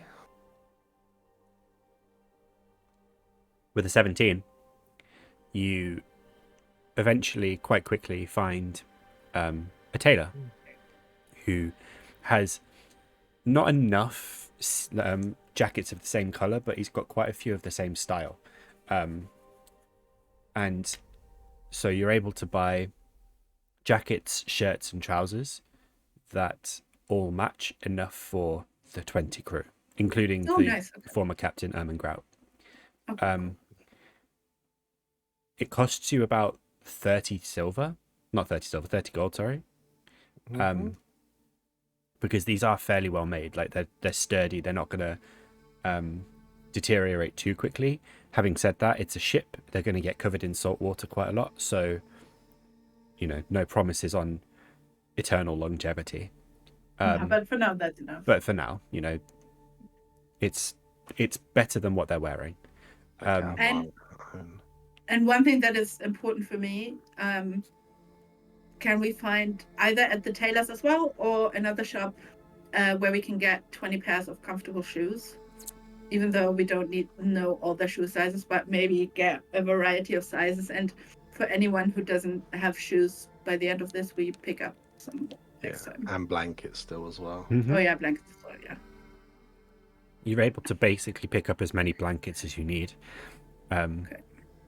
From this tailor, and there's another one in the town, on the other side of town, who's a bit smaller, but can top up. So you probably get about 60 blankets. So it's enough for the crew. It's enough for the passengers, and then there's some spare as well. That costs you 15 gold. When it comes to shoes, it depends what kind of shoes you're looking for. Are you looking for something just like plimsoll type things? Like sort of pump shoes that just literally are nothing but kind of foot wrappings? Or are you looking for like boots? No, boots, sturdy boots that look pliable and comfortable enough to have a proper, not to slip away on a wet deck, that sort of, but still that don't give you that don't give you blisters after 10 days of wearing them. Okay. You eventually find a are they hobblers? Is that who makes shoes? A cobbler. Cobbler? Cobbler, isn't it? Or is that that's the type of dessert? It's a cobbler. Turns out when you Google a cobbler, a person who makes and repairs shoes.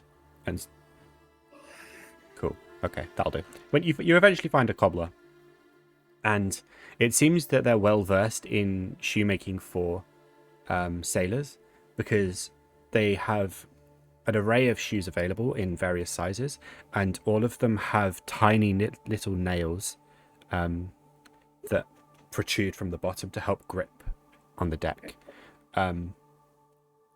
They are expensive, especially if you're buying like 20 pairs. So for 20 pairs, all varying in sizes, you are looking at about 120 gold. You okay with that? Yeah. I'll just take that out of the fund instead. Everything else is a bit lighter. That could come out of the party fund. 34. Cool. Yeah. Okay. Moving on from that, there are a few other things that the cobbler offers. He also has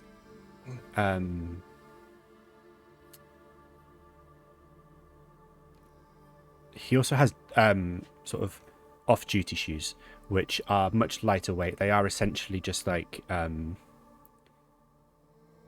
they're basically just sort of normal shoes, but they have a sort of... Actually, Bryn, roll an Arcana check for me. Oh, okay. Just straight roll. Mm-hmm. Okay. 17.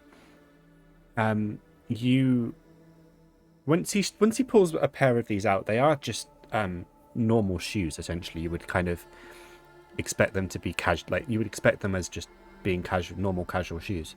But you kind of gauge a sort of a sense of magic about them, that they seem to protrude. And the cobbler kind of goes on to explain that every sort of 6 months or so, there's someone that passes through the town who comes through and enchants a certain amount of shoes for a price. And these shoes essentially they help disperse moisture, and essentially it boils down to being a create and destroy water spell that's cast on them, more specifically destroy water, and it kind of is maintained.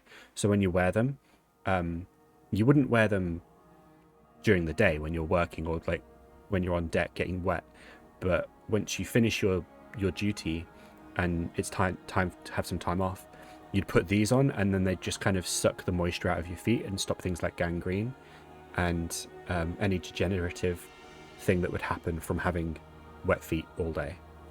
Okay. Again, they're pricey, and there aren't 20 pairs, there's only 6.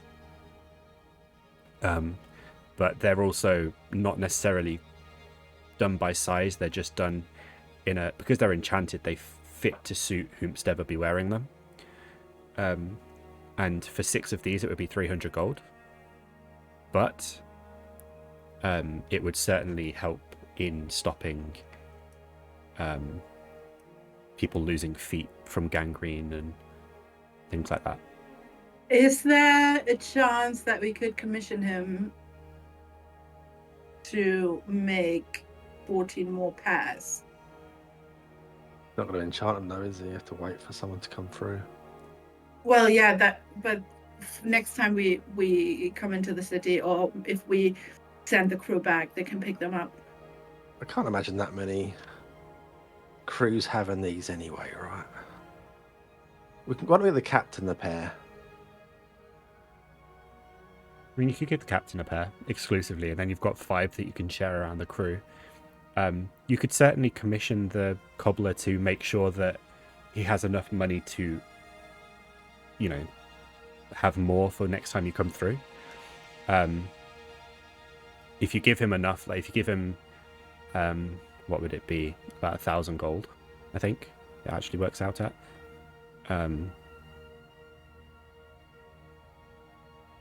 Something like that. If like in I a, don't think it's worth it. you don't think it's worth it?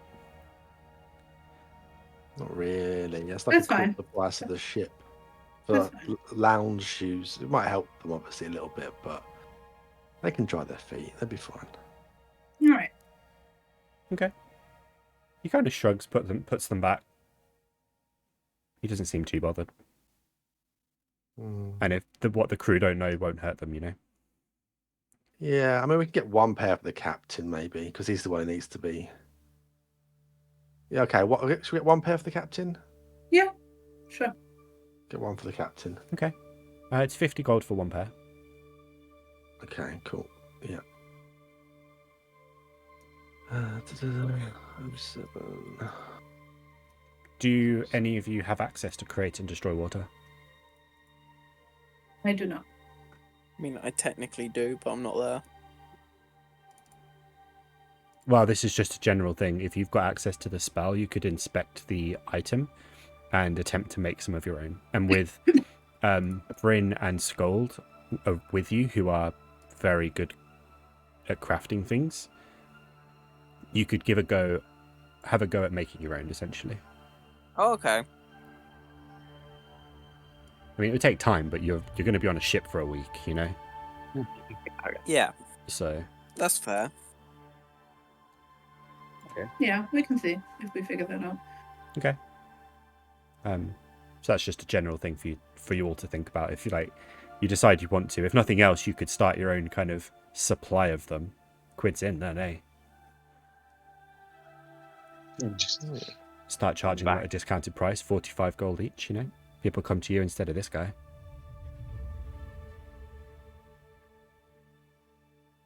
Before you know it, rolling in cash. Not like you're already not. I'm not the right with spending it right now. Jeez. just depleting quickly. I mean, you guys decided you wanted to go to like the furthest place first, so hey. Anyway, is that your shopping done? Or is there anything else you want to get beforehand? Nope. Cool. No, not me. Yeah. By the time the two of you return to the ship, all 6 of your passengers are loaded on. All of their supplies are in. The crew's ready. Ermengrout greets you as you reappear, and sort of announces, "Yes, we're ready to go, whenever you are." And Guess maybe before you go, hand out some. Well, can you get someone to hand out these to the crew? oh, wonderful! They'll really appreciate this. It's a good way to get them on your side early. New shoes, new blankets, perfect. Well, new ship owners. And a lot Name. of oranges. And here's some interesting shoes for you. Ooh, they look rather comfy. Thank you. You kind We're of. not. Sorry, carry on. Go on. I was like, we're not really. We're quite. We like to keep people happy, you know. We're friendly people. I can tell. So. I'm sure we're going to have a very fruitful union. Indeed. Garen! He calls. Clicks. And then this sort of 14, 15-year-old lad comes running over. He's got like a really sunken face and he's just covered in acne. You can tell his hair hasn't been washed a while. It should be brown. It should be blonde, but it's actually kind of dirty brown. And he comes over and he's just sort of, yes, sir, yes, sir. And Ermengrout hands him the blankets and the shoes and just says, hand these out to the crew. And if there's any left, take one for yourself. And Garen, the deck boy, goes running out and starts handing these items out to the crew, who immediately just sort of sit down and start changing their boots, and you can tell that the boots they're wearing are falling apart. So it's probably time. And about 5 minutes pass, and then Garen comes running back. Says, "Sir, there wasn't one for me." Well, never mind. You're not really part of the crew anyway. Oh, What? One pairs of shoe two less. turns out that the deck boy didn't really count in the 20. Sorry, lad. We only told there was 20. It's okay. This happens a lot. We'll get you some next port, okay? Really? Yeah. Really? And also, yeah, we'll get some next port. Unfortunately, though, can you hand these clothes out as well to everyone? But we'll have to get you some clothes next one as well. While he says that, I have a look at my backpack and I actually have a spare pair of traveler's clothes and I just hand it to him. It's super cheap and not as well made, but yeah. I just love the idea that Vic's there. He's like, oh, I feel so bad that you don't have these new things. But while I'm feeling bad, could you just hand out these new things to everyone else again? Yeah. Not much we can do about it. I mean, we're going to get under the way soon. He'll be fine. He's learning. Garin goes and hands out the new uniforms and takes Rin's offer of the traveler's clothes. He comes back about 10 minutes later, having gone below deck, and comes back on top. He's wearing the new traveler's clothes from Bryn. They're really baggy, and like the trousers are basically come just below the knee. Because you're a dwarf and he's not. Oh, I know. So they're a bit mismatched, but he seems happy enough.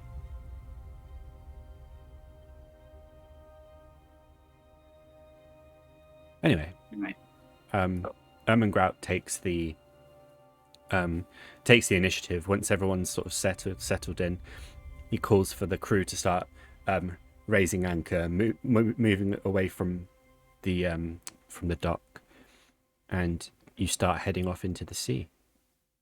Flashes of memory from the last time you took board of a ship start to cross through the mind a little bit. Good times. Good times. Aqua, Yes.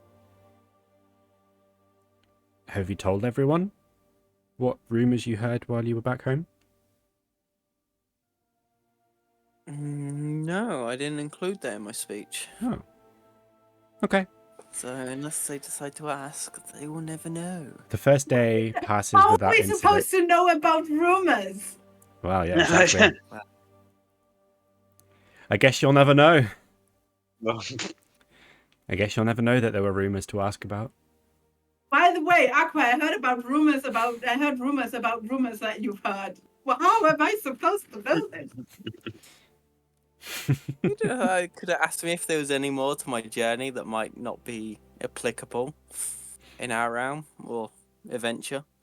We wouldn't know this. But okay, you keep your stuff to yourself. I like to. To be fair, So- Bryn, you've only been part of the group for like 5 minutes before they went off on their I own know. thing, so... I know. And I was with you for like 9 months and you didn't tell me. There were times where I was behind you trying to tell you, but you were too busy sorting out the new town, so it never just come out. Fair enough. Rob was going to say something. yes. Shall we discuss plans? Are we just going to wing it, or are we got some sort of, I don't know, direction to go Well, on? I guess if we've started like sailing or we're about to, I will have come out and been like, guys, great news. I've managed to make this journey a day less. Awesome. Yeah, We their did. maps were very outdated, and I fixed it, and I will hopefully be keeping an eye out on our travels to hope we don't bump or sail into anything that shouldn't be there, basically. Okay. How confident are you in your map reading abilities? I was a top navigator in my old ship. Okay. My I'm just captain saying. rated it second to none. How dare you?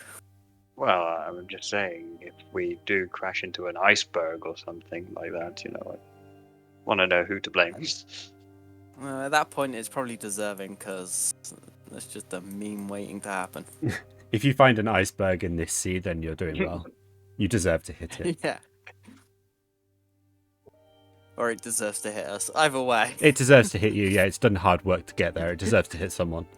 I'm not too familiar with voyage by ship, and the last time I went on one, well, you know what happened. Wait, You- what happened? The last 2 times were very bad, unless you went on another one without us. Well, the last major one, anyway. Scold, you're a magic user, yeah? Yes. Can you find people with your magic? I might. Specifically, do you have a spell called Locate People or Locate Person in your spell list? Not readily. Oh, well, I haven't practiced such a spell. But Well, as far as I know, you can change that daily, so... yes, exactly. Do you have it in your list by any chance? Or to identify people. No. Locate Person, I think. Creature, isn't it? I wonder who's been Uh, looking through creature. someone else's spell list, Yathina. I haven't looked through anyone's spell list. I know that spell exists, but I'm asking Scold if he has it available in his spell list. I don't know if he has it. That's why I'm asking him. That sounds Okay, like creature. that sounds like snooping to me. It's not snooping. That's what a snooper would say. But now it's No, I no don't. one will Locate know creature, I though. have snow. Okay, you don't? Okay, so then that plan goes out of the window. That's right? not actually true. He does have that spell. Wait, what? I can't see it. It's a fourth level spell. It's you got wall of fire, stone shape, and locate creature at the bottom. Yeah, I said locate creature. So maybe when we get to the island, and what did... But a creature is not a person. It's Is a there's no lich a there's no person? there's no distinction. A creature counts as anything living. Locate object would be for an inanimate object, and then locate Okay. creature is for an animate thing.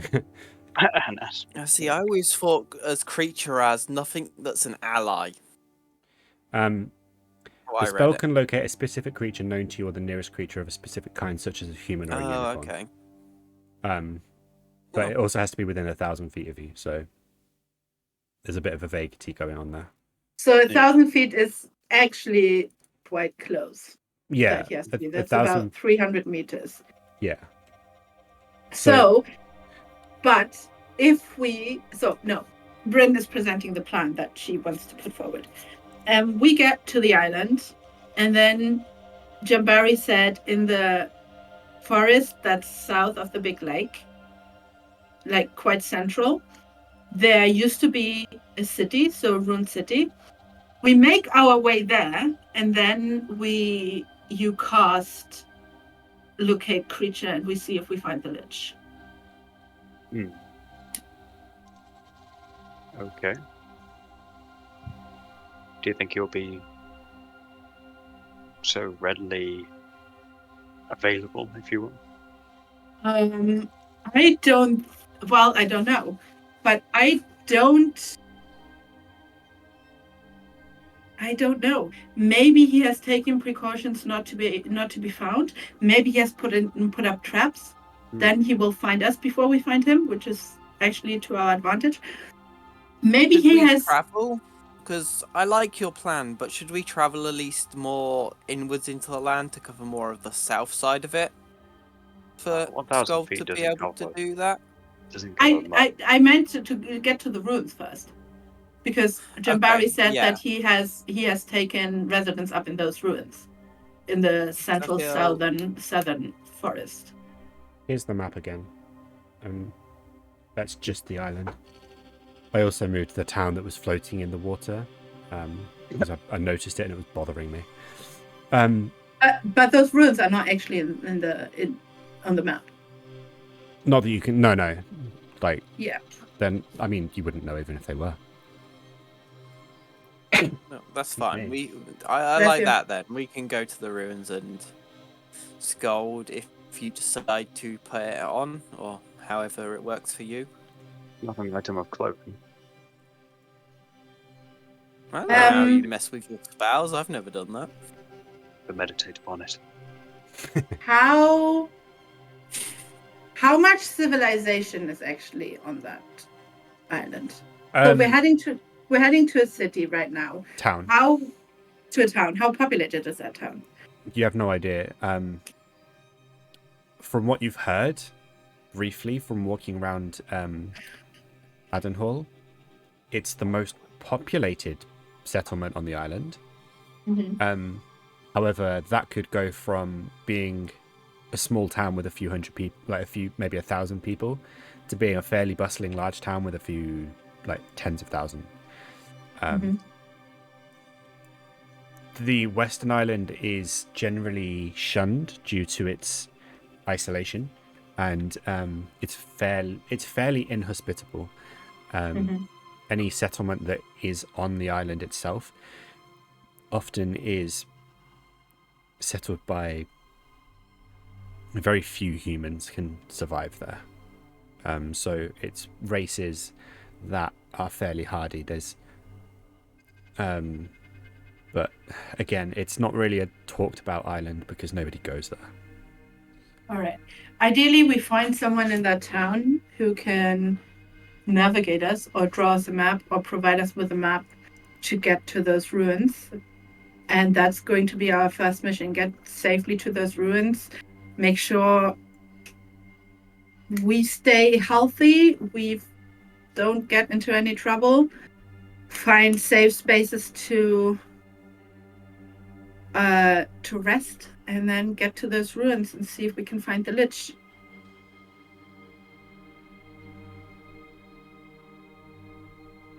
Okay.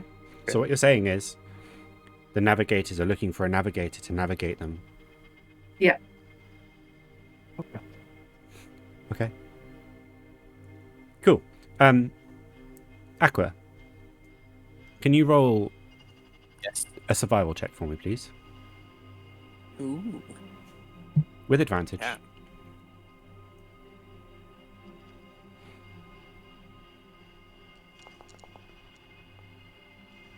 $17. Nice.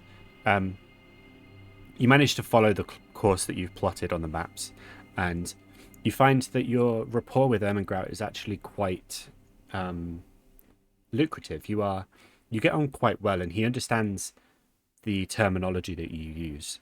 You fall back into the job of being a navigator so quickly that it just it's second nature. It's like riding a bike. After a couple of hours of kind of getting back into the routine, suddenly you're just, oh, here's the sky, the sun's there, which means we must be heading in this direction. And as the stars come out, night falls, you start using them to direct you, and it's just like, it's soothing. Roll another survival check for me, please. I'll put your mojo on Normal? with advantage. Oh, okay. Oh, for some reason... Yeah, I was about to say, my modem appeared and for some reason it was on that one. Nice! Oh my god. Fourth of the day. Third from Aqua. That's a hat trick for me! It is. Yeah. Good job. 22. On day 2, again, you make excellent time. Your map skills, your directional intuition comes in handy, and you just absolutely demolish the day. Your rapport with Ermengrout just keeps growing and growing and growing, and by the end of day 2, you barely even have to say a word, and he kind of just knows which way to, like, what adjustments to make. You just pick it up so quickly. Roll for day 3 for me. Right. Again with advantage. Ooh. Okay. 17 again. Same as day one. You're just making up time as you go. You're taking the day shifts. The night shift is taken by the old navigator, who's having a bit of trouble understanding your new maps because he's convinced that his were right. However, while you're not really making up time overnight, you're not losing it either, just because you are making up so much time during the day. Roll for day 4, please. Same with Mhm. advantage. With advantage. Ooh, that one's a bit tougher. On day 4, the water gets a bit choppy, and there's not a storm coming. You could instinctually feel a storm. However, the water gets a bit choppy. You get blown off course slightly, and as you kind of come above deck to sort of see where the sun is, sort of judge what direction you need to go in, the spotter in the crow's nest on the mast calls down to you and the captain. Before that, though, however, what have the other 3 been doing on these days? Have you just been milling about, or have you been doing anything particular? I would have started to get to know the crew a little bit. Okay. Talk to them, support them where I could, maybe make some food, provide them, not just the crew but also my friends, with some drinks from the hold. Yeah, make some food, and then when it gets towards the evening, I would have found a quiet place on the deck. Well, not a quiet place, but a very unoccupied place, and just played my flute and played my drums to To entertain. To entertain, or to soothe everyone for the night. Okay. Vic? I'd like to see how good they are combat-wise. Like, just I don't know, just to see what they're like, because obviously they might have to defend the ship at some point. Okay. Like, just get some of the ones who aren't maybe on duty or something, or I don't know, even if they are, whatever, and those karma bits, just to like assess what we're working with. Okay, roll an athletics check for me with advantage.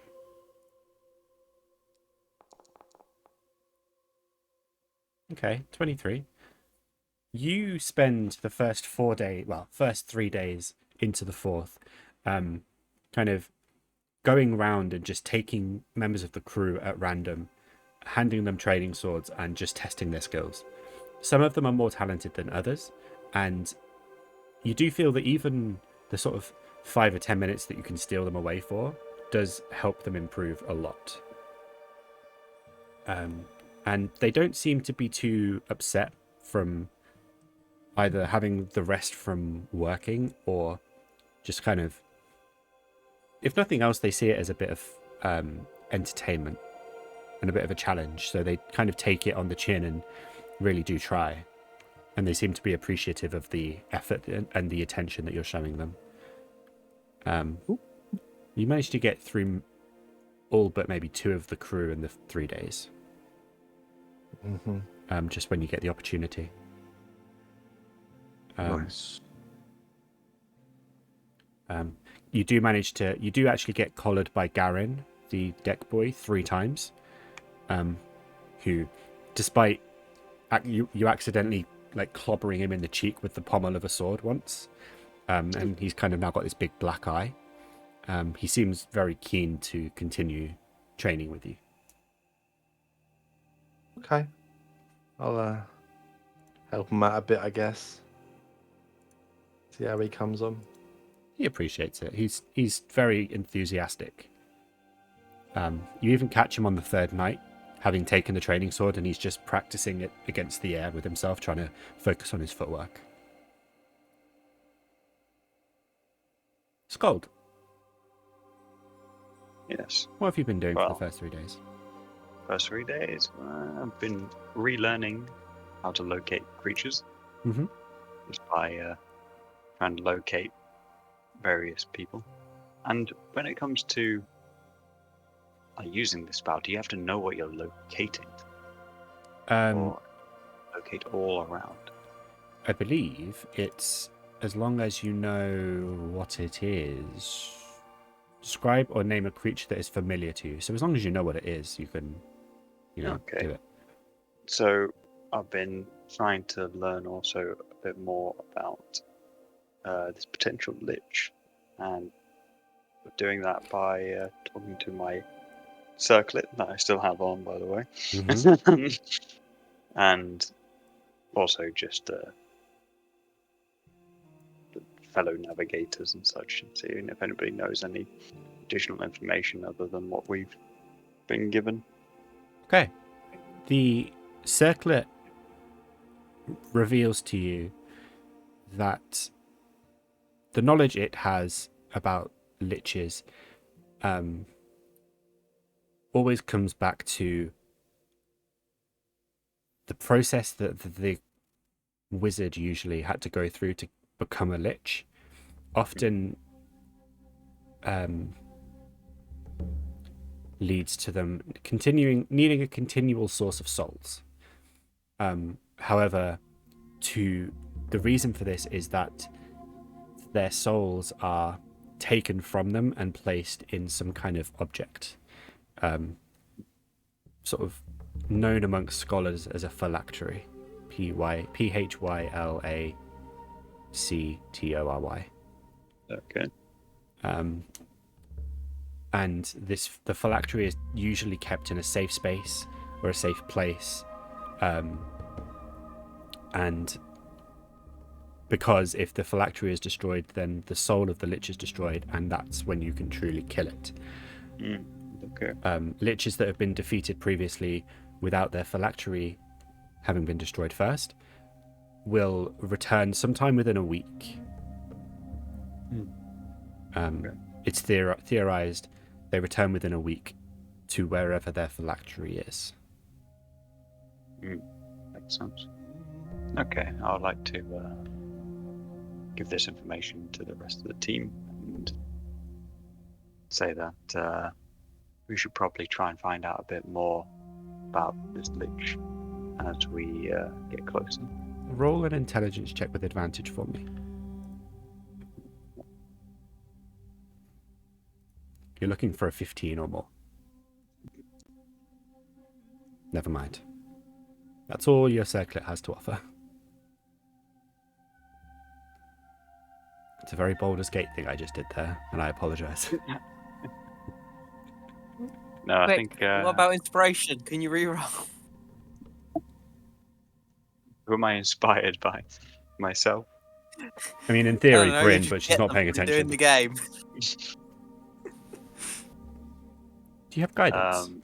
You don't have guidance. Oh my god. A cleric without guidance. Wait, did I add it as one of my things? No. You're Can't busy. even help you. You're busy navigating anyway. Yeah. So that's all your circlet has to offer Oh. at the moment.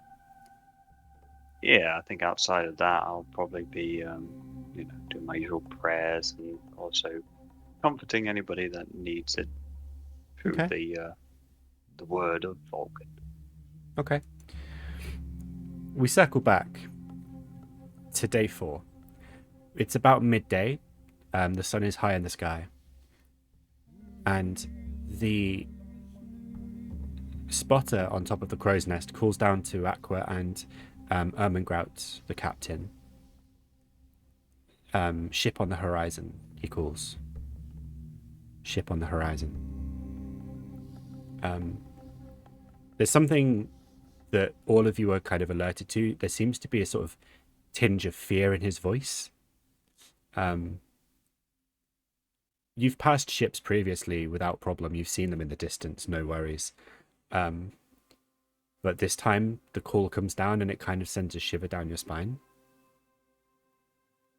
Would And I be able to have a look to recognize on what type of ship it would be? That's given he a, spotted. I mean, if you climb up on the crow's nest yourself, yes. Otherwise, from currently here, it's a bit too far. Yeah, I would say I would, as being the only person that kind of knows what we might Okay. be dealing with. So I would say I would take the time to rush up the crow's nest to grab his telescope of sorts and be like, have a look myself. You almost fly up the ladder into the crow's nest and roll a perception check for me.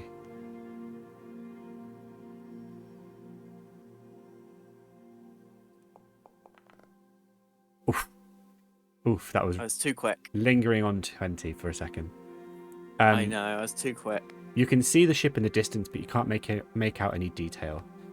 And it doesn't seem to be moving. It's kind of just sat in place, probably about 3 miles away.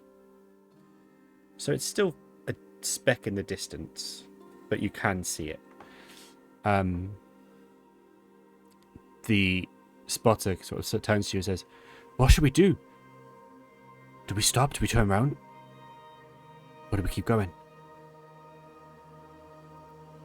Well, until we get a little bit closer and see if there's actually anyone on board that ship, I don't think we should jump to conclusions just yet, but keep an eye on it.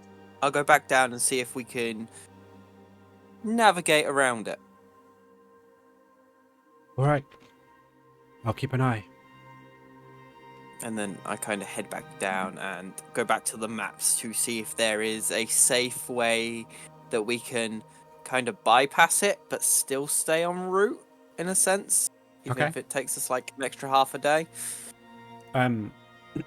You consult the maps, and there's a way around it, but it kind of does send you a little bit out of your way, and it sends you into a sort of small... It sends you into an area that you'd probably rather not go into. You've seen tactics used like this in the past where,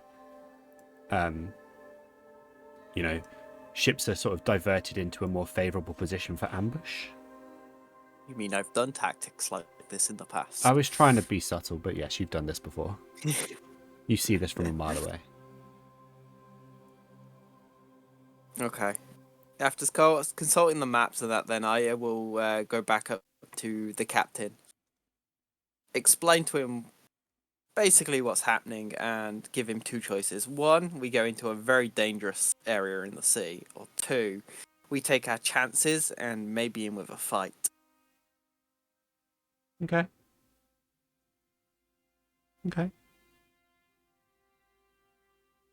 I will tell him also how strong our team is and that we are capable in a fight if it comes to it, but it's obviously not the favoured outcome. We plough on. Okay. Stay the course.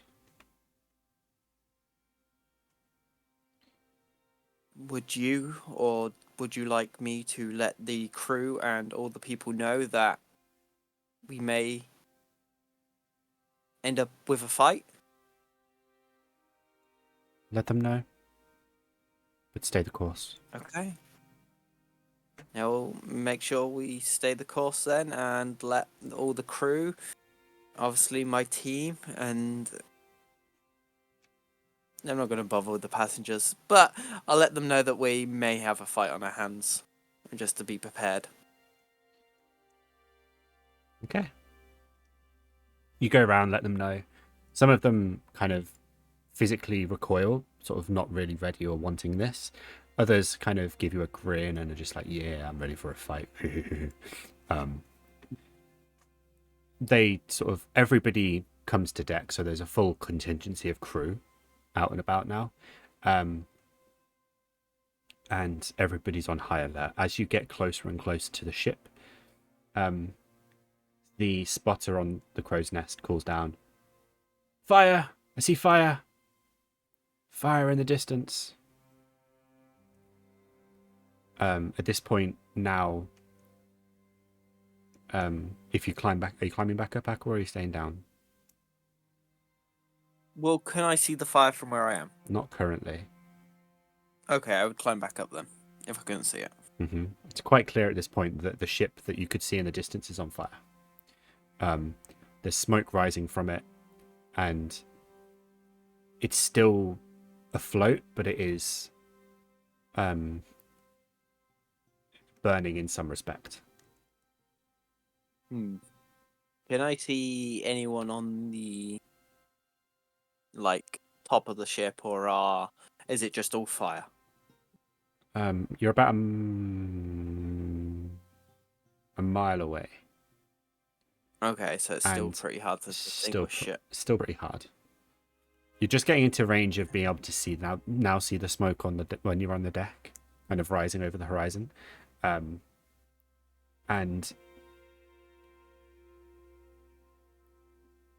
roll a history check for me with advantage, and it's a really low DC. Oh, okay. Well, that's good. The shiver that's sent down your spine comes from recognition. Not of the ship, but the tactic.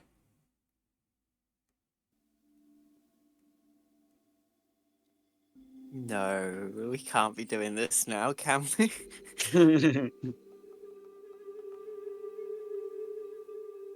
Yeah, I'm just gonna not even say anything to the guy up top and just climb back down and tell the captain we either need to find another way around or we need to pick up our speeds some way, somehow, because this ain't gonna be pretty.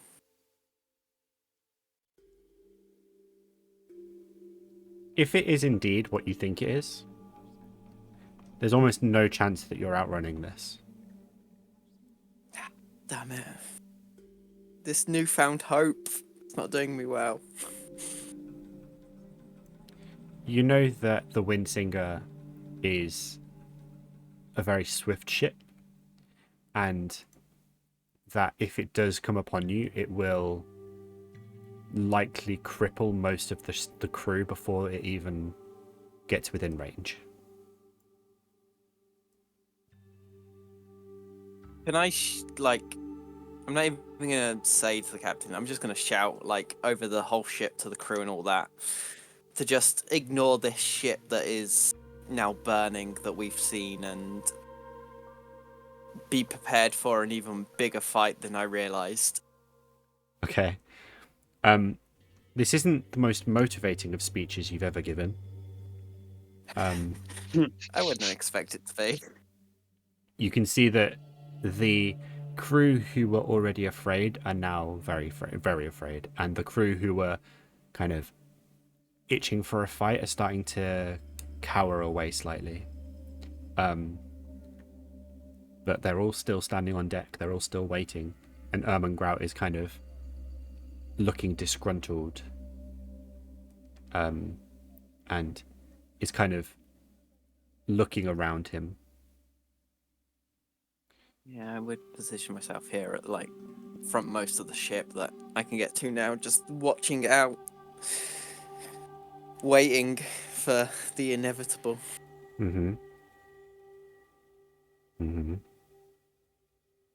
About 3 minutes pass. The smoke on the horizon looms taller and taller, blacker and blacker, and the smoke starts kind of being drifted over in your direction by the wind. And at this point, you're close enough so that everybody can see the burning ship kind of just starting to list over sideways, away from you, thankfully, but still. There are no screams, no sounds of people, just the crackling and burning of wood as the timber just burns on the water. Until there's this sort of stomach-churning wail of a sound from somewhere on the starboard side, which for those uninitiated, is the right-hand side.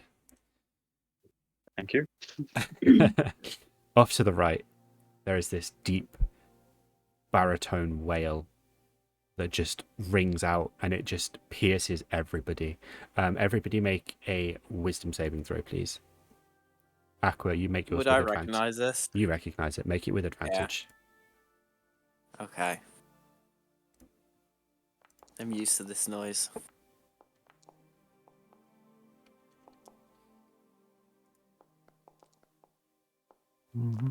B. Oh, It's not a sleep effect, is it, by any chance? Or it's not, no. charm? It's Okay. painful, I can tell you that. It's painful. Aqua, Vic, and Ermengrout succeed. Scold and Bryn, you are currently frightened. And Oh, you are... then I get to do it with advantage. Oh, fair, with advantage then. Wait, Okay, do it? as well. Are you resistant to frightened? No, I'm not. There was something I read it earlier that I get to do it with advantage. Is it only if I do counter charm? If you've got counter charm, yes, but that's a magic. Yeah, That's yeah. a spell effect, I believe. Saving throws against being frightened or charmed. So no, it's not a spell effect, but also I haven't done it beforehand. It's something I need to Yeah. spend an action on, so it's still nope, I still fail. Okay. I don't think Scold has resistance to it or advantage on it or anything. But I might be wrong. However, for now, at least, the two of you are frightened and not paralyzed, but you have 0 movement.